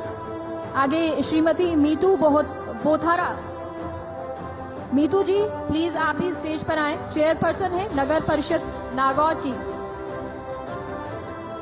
तो ये सभी वो सहयोगी हैं, एक बार फिर से इन सभी सहयोगियों के नाम लेना चाहेंगे। डॉक्टर अरविंदर सिंह जी जो अभी स्टेज पर मौजूद हैं, हरदीप बख्शी जी आपका भी बहुत बहुत शुक्रिया, प्रशांत अग्रवाल जी आपका भी बहुत बहुत शुक्रिया, श्रवण चौधरी जी बहुत बहुत शुक्रिया, तो श्रीमती मीतू जी आपका भी बहुत बहुत शुक्रिया। चेयरपर्सन हैं नगर परिषद नागौर। समाज सेवा के कार्यों में अपनी राजनीतिक जीवन की शुरुआत करने वाली आप एक ऐसी महिला सभापति हैं जिनसे न केवल अपने क्षेत्र में सर्वांगीण विकास की गंगा बहाई, साथ ही महिला सशक्तिकरण को लेकर भी आपने कई विशेष कार्य कर महिलाओं को राजनीति में कार्य करने के लिए प्रोत्साहित किया है। बिल्कुल, और विजेंद्र ये वो सभी लोग होते हैं जो प्रोत्साहित करते हैं आगे बढ़ने के लिए लोगों को, और अब टाइम हो गया है उन सभी को मोमेंटो देने का जो इस पल को यादगार बना रहे हैं, हमारे बीच में है।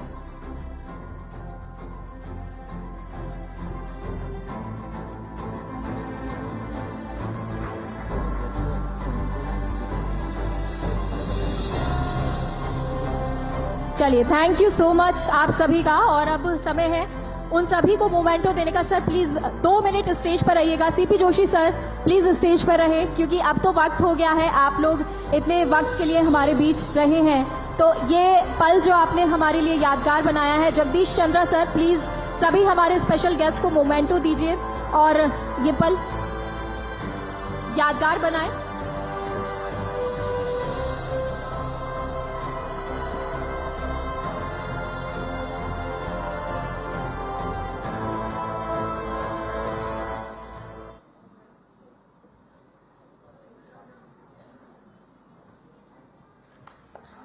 तालियां देखिए बजती रहनी चाहिए, क्योंकि ये सभी वो लोग हैं जिन्होंने आज इस कार्यक्रम में पहुंचकर हमें बहुत कुछ बताया, बहुत कुछ सिखाया है और हमने बहुत कुछ इनसे जाना है। जगदीश चंद्रा सर, इन सभी को थैंक यू देते हुए, और सर जिस तरह से ये पल हम सभी के लिए यादगार हो गया है, वो आगे भी बना रहे, यही हम उम्मीद भी करते हैं। गोविंदा जी हमारे साथ में, thank you so much sir.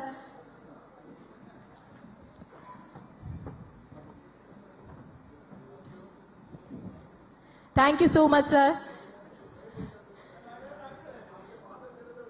तो आप लोगों ने जिस तरह से ये साथ निभाया है, ये साथ ऐसे ही अभी भी बना रहेगा। और सीपी जोशी सर जो, जैसे कि उनके लिए मैंने पहले भी कहा था विजेंद्र, कि वो हर क्षेत्र में इतने निपुण हैं कि उनको कहा नहीं जा सकता कि ये शख्सियत इस चीज के लिए स्पेशलिस्ट है।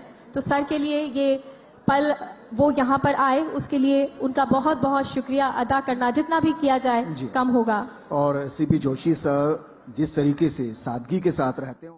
सभी अतिथिगण, आप सभी को मेरा बहुत बहुत नमस्कार और बहुत बहुत प्रणाम। अब देखिए, बात तो ये होती है कि मीठा खाने के बाद में अक्सर नमकीन खिलाया नहीं जाता है। तो मेरा ये मानना है कि जब हम लोगों ने सबने इतना अच्छा और इतना मीठा जो है वो ग्रहण कर लिया, उसके बाद आपको मेरा कष्ट हो रहा है, तो उसके लिए मैं सबसे पहले आपसे क्षमा मांग लेता हूं। और यहां पे लोगों ने काफी कोशिश करी ताली बजवाने की। मैं सिर्फ इतना सा कहना चाहता हूं कि अकड़ जो है वो मुर्दा लोगों के अंदर होती है, जिंदा लोगों के अंदर विनम्रता होनी चाहिए।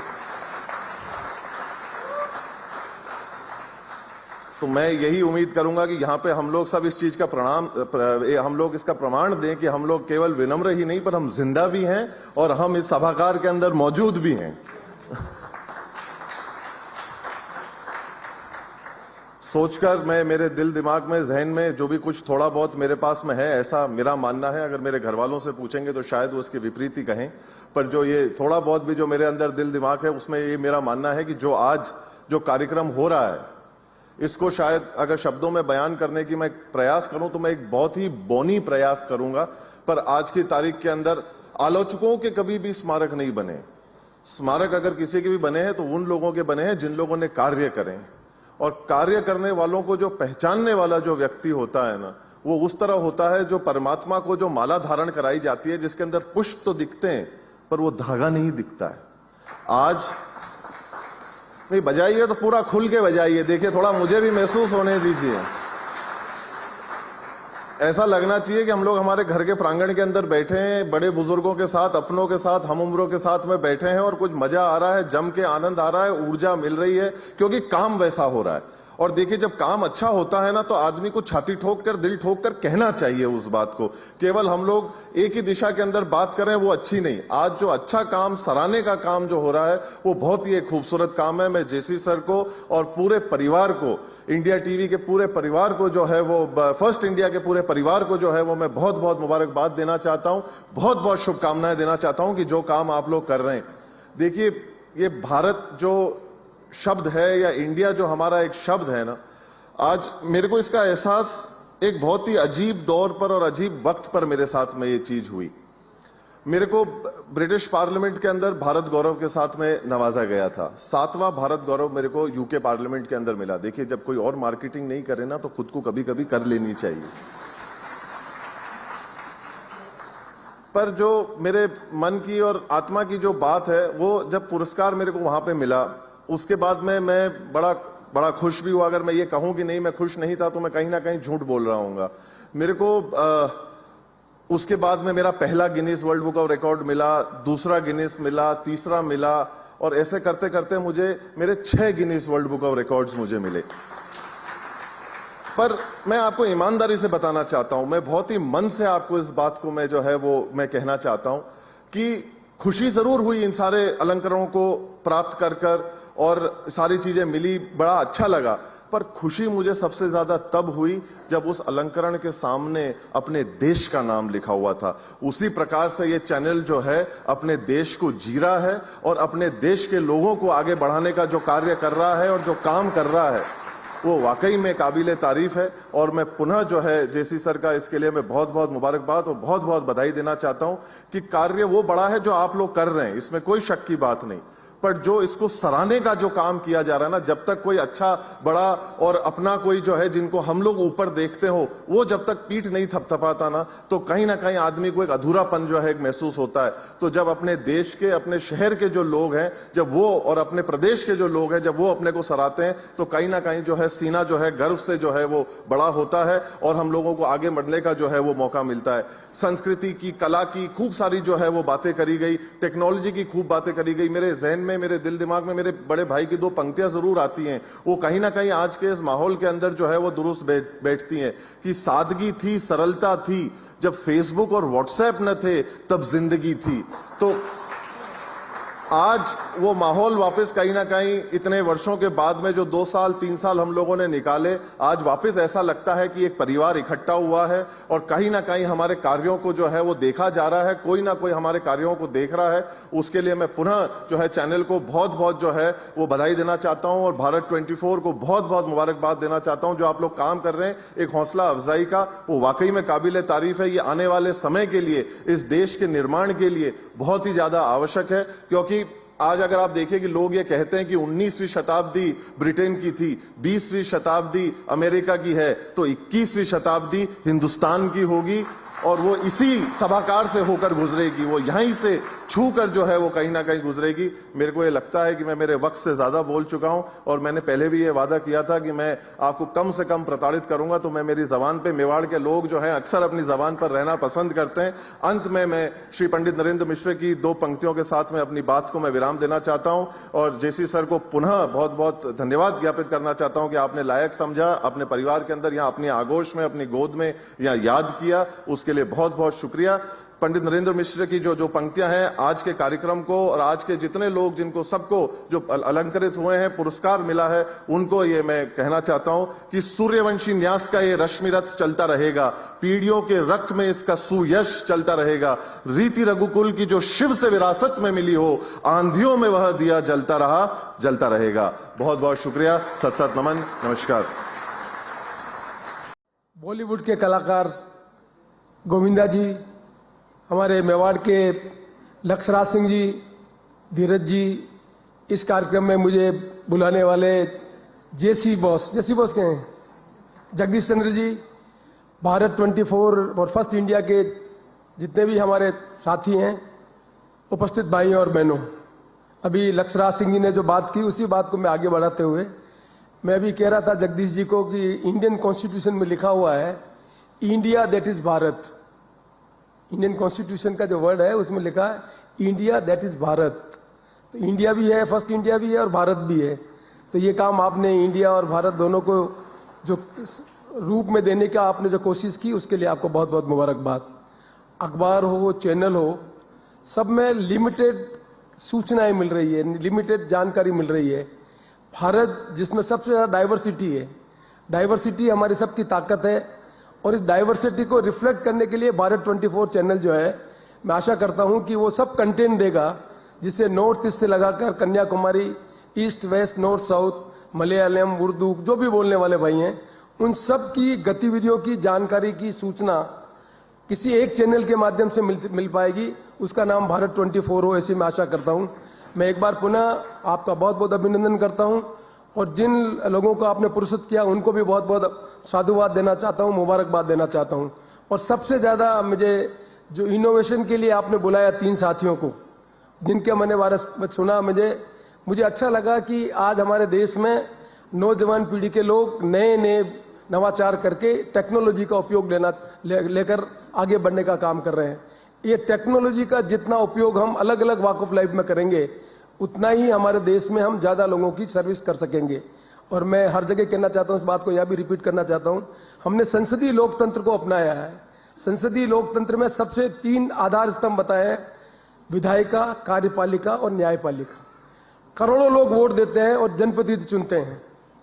आपको बहुत कम लोगों को जानकारी होगी, मैं उदाहरण देना चाहता हूं उत्तर प्रदेश का। 400 एमएलए चुनाव जीत के आते हैं, 400। और आप में से कितने आदमी को मालूम है 400 चुने हुए प्रतिनिधि विधायिका कहलाती हैं और उनका सेशन 1 साल में 18 दिन होता है। राजस्थान की विधानसभा में हम 200 प्रतिनिधियों को चुनते हैं।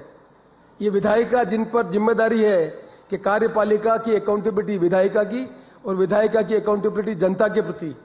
हम संसदीय लोकतंत्र में इस बात को नहीं समझ रहे हैं कि राजस्थान विधानसभा केवल मात्र 24 दिन चलती है, 24 डेज। अभी इतने लोग वोट देकर चुने हुए प्रतिनिधि के माध्यम से देश की और प्रदेश की नीति बनाकर देश को आगे बढ़ाने का काम करते हैं। उनकी अकाउंटेबिलिटी केवल मात्र 24 दिन है।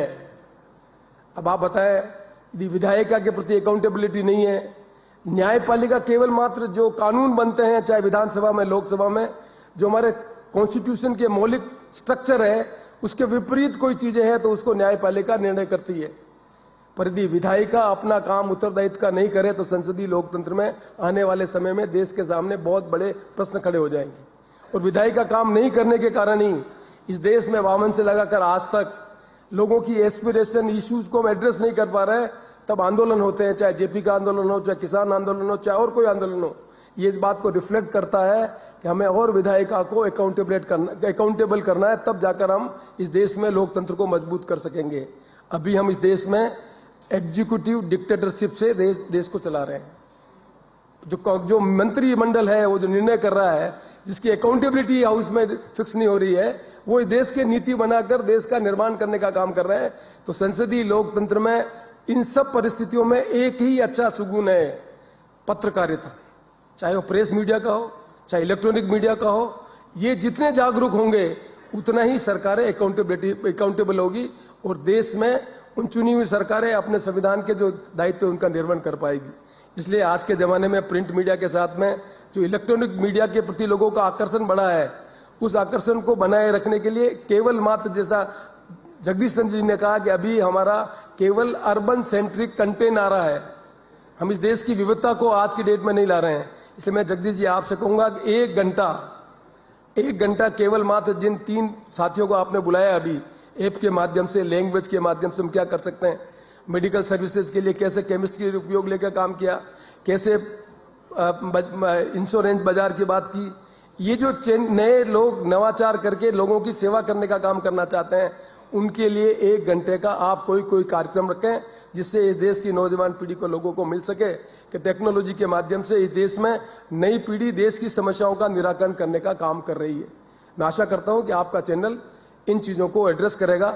और एंटरटेनमेंट और सब चीजें तो होती है, लेकिन ये जो नवाचार जो हो रहे हैं वो भारत के अलग अलग जगह में हो रहे हैं। जो नवाचार नॉर्थ ईस्ट में हो रहा है, जो नवाचार साउथ में हो रहा है, जो नवाचार हमारे सेंट्रल इंडिया में हो रहा है, उन सब चीजों को लोगों के बीच में लाने की आवश्यकता है।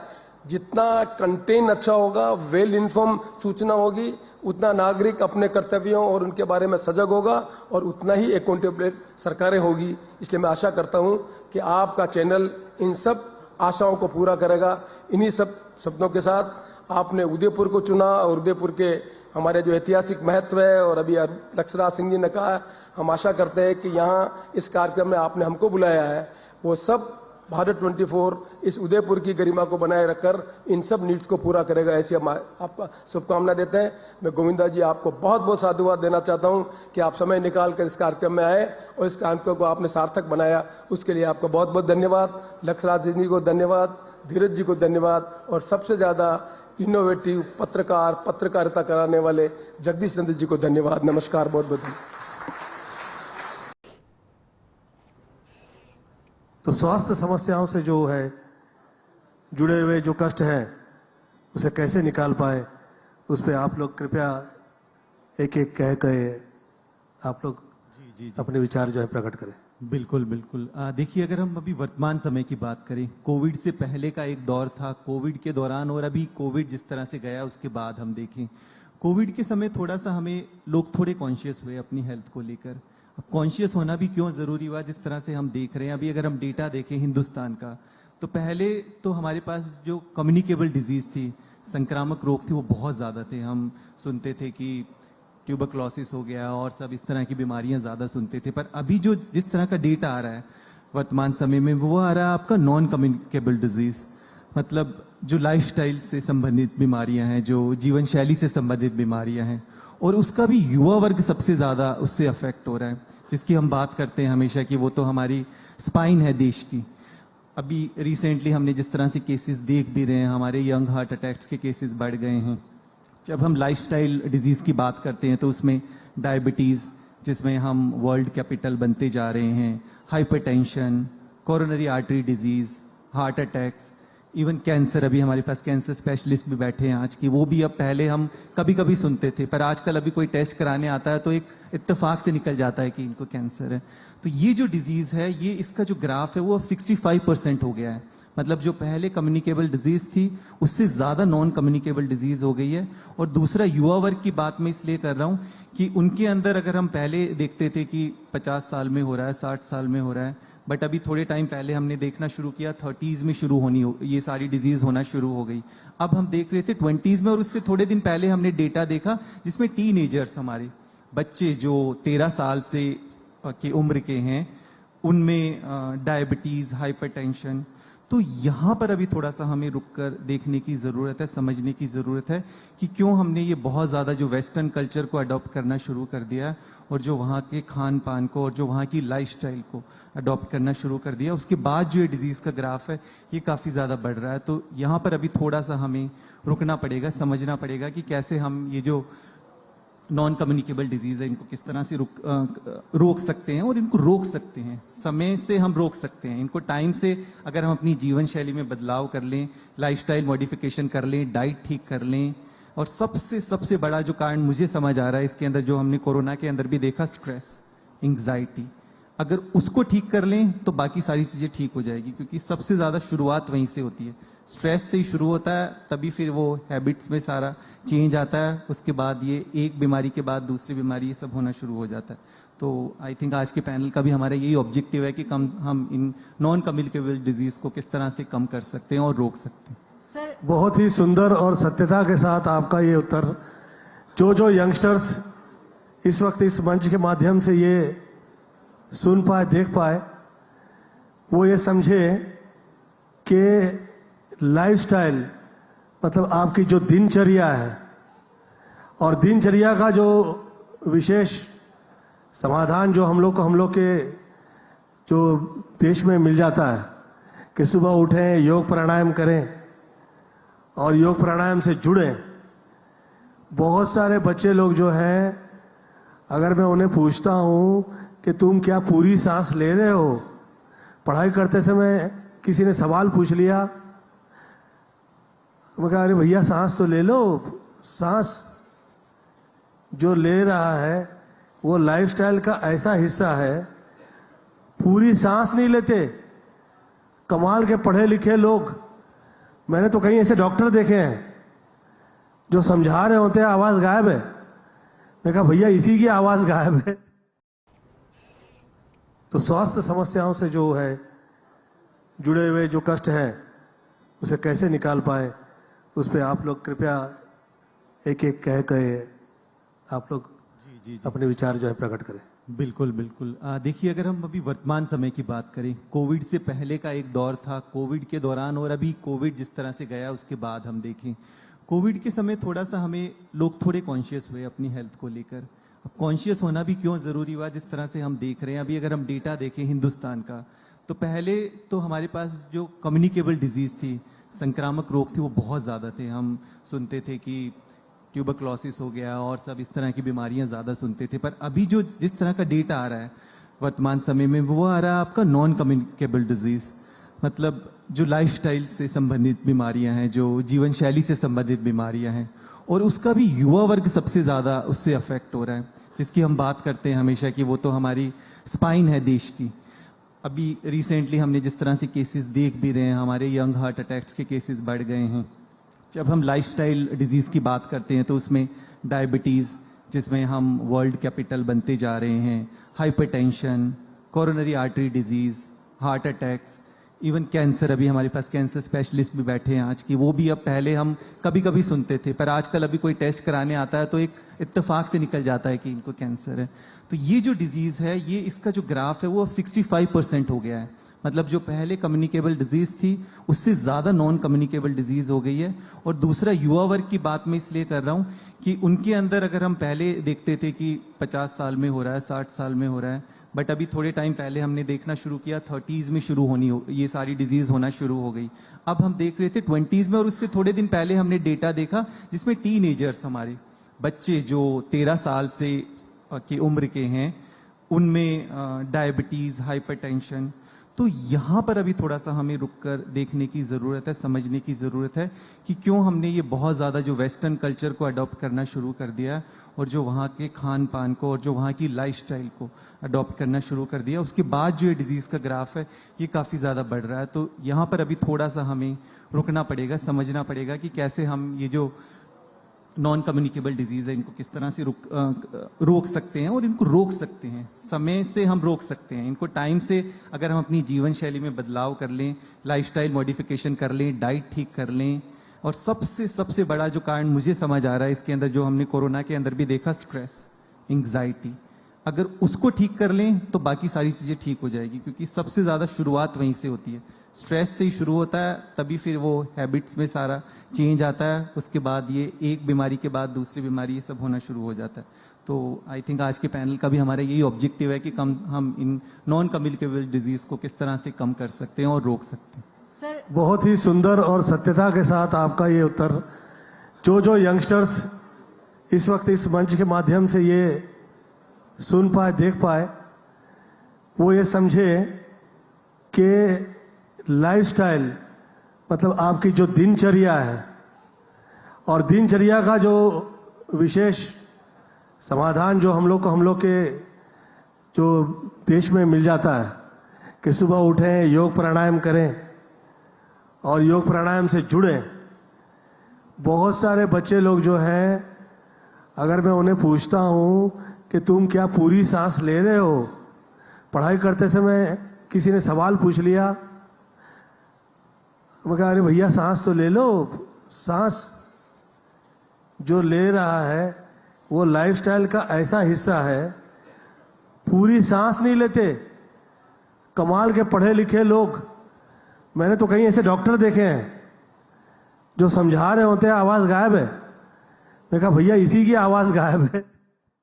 आपने इतने समय में काफी बदलाव देखे होंगे, तो आपके अनुभव हम जानना चाहेंगे, क्योंकि बहुत लंबा अनुभव आपको है। तो किस तरह के अनुभव रहे हैं, कितना बदलाव आप देखते हैं? बहुत एप्ट क्वेश्चन है ये। मैं खुद स्टूडेंट था, जब हम सब स्टूडेंट्स थे तो हम उस दौर से गुजरे हैं जब हम पढ़ाई करते हो। मैं था एक बॉयज स्कूल के अंदर, so boys school very different system, वहाँ पे टीचर लेडी होती, लड़कियां भी होती थी। आजकल coed school is a in thing.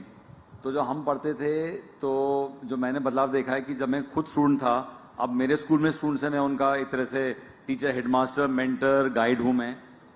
उस टाइम जो हम लोग पढ़ते थे, उस टाइम रोड लर्निंग जो कहते हैं, या क्रैमिंग कहते हैं, या रटवाना कहते हैं, या बिना समझ के पढ़ाना कहते हैं, या बुक्स वही सेम बुक्स हर साल चलती रहती हैं, वो सिस्टम था उस टाइम। मैं बात कर रहा हूँ 25-30 साल पहले। ग्रेजुअली चेंजेस आए स्कूल सिस्टम के अंदर। जब हम कब स्कूल आया, मैंने अपना स्कूल शुरू किया, मैंने नहीं किया, आई वुड से मेरी मदर ने स्कूल शुरू किया 37 years back with the concept कि हमें मॉन्टेसरी ट्रेनिंग शुरू करनी है, जिसके अंदर कहते हैं कि बच्चों को रटवाया नहीं जाए, बनस्पत प्लेवे मेथड से उनको सिखाया जाए, एजुकेशन एड से उनको सिखाया जाए कि बच्चा लर्न करे, बनस्पत बच्चा रटे। तो आप बच्चों को जितना प्लेवे मेथड से सिखाओगे, उतना बच्चा ज़्यादा याद रखेगा चीज़ को। तो ओवर पीरियड ऑफ टाइम हमने रियलाइज़ किया, जो मैंने देखा और हमने अपने स्कूल में कर रहे हैं, जो हमारे 3 बोर्ड हम रन करते हैं, द CBSE और इंटरनेशनल करिकुलम भी है, IB और कैम्ब्रिज है हमारा। तो हमने जो परिवर्तन देखा, जो मैंने देखा है कि gradually it's become more project oriented और एजुकेशन एड ओरिएंटेड। अब हमें इसमें बच्चों को रटवाना नहीं पड़ता, बच्चों को अपना दिमाग लाना पड़ता है। हम सिखाते हैं कि बच्चा अपना दिमाग कैसे लगाए। और जब नई NEP पॉलिसी भी आई है, वो भी जो ये इंटरनेशनल करिकुलम है उस पर ही निर्भर करती है कि बच्चा अपने आप 9th में सब्जेक्ट चूज करे। CBSE में बच्चा सब्जेक्ट चूज करता है 11th के अंदर, और कैम्ब्रिज जो इंटरनेशनल बोर्ड है उसमें चूज करता है 9th के अंदर। तो बहुत बड़ा बदलाव है ये। अब ये नहीं कि आपको साइंस है तो आपको मैथ्स, फिजिक्स, केमिस्ट्री, बायो लेनी है। You can take physics, chemistry, history, humanities, accountancy. तो ये बहुत बड़ा चेंज हमारे एजुकेशन सिस्टम में आया है कि आप बच्चे को एक ऑप्शन दो, ये नहीं दो कि उसको पेरेंट्स जो सोचें वो ही करना है। तो ये बहुत बड़ा चेंज है कि बच्चा कैन एक्सपेरिमेंट। पहले 30 साल पहले doctor, engineer, lawyer, I think max to max. अब आप वोकेशनल ट्रेनिंग भी कर सकते हो, आप स्किल ट्रेनिंग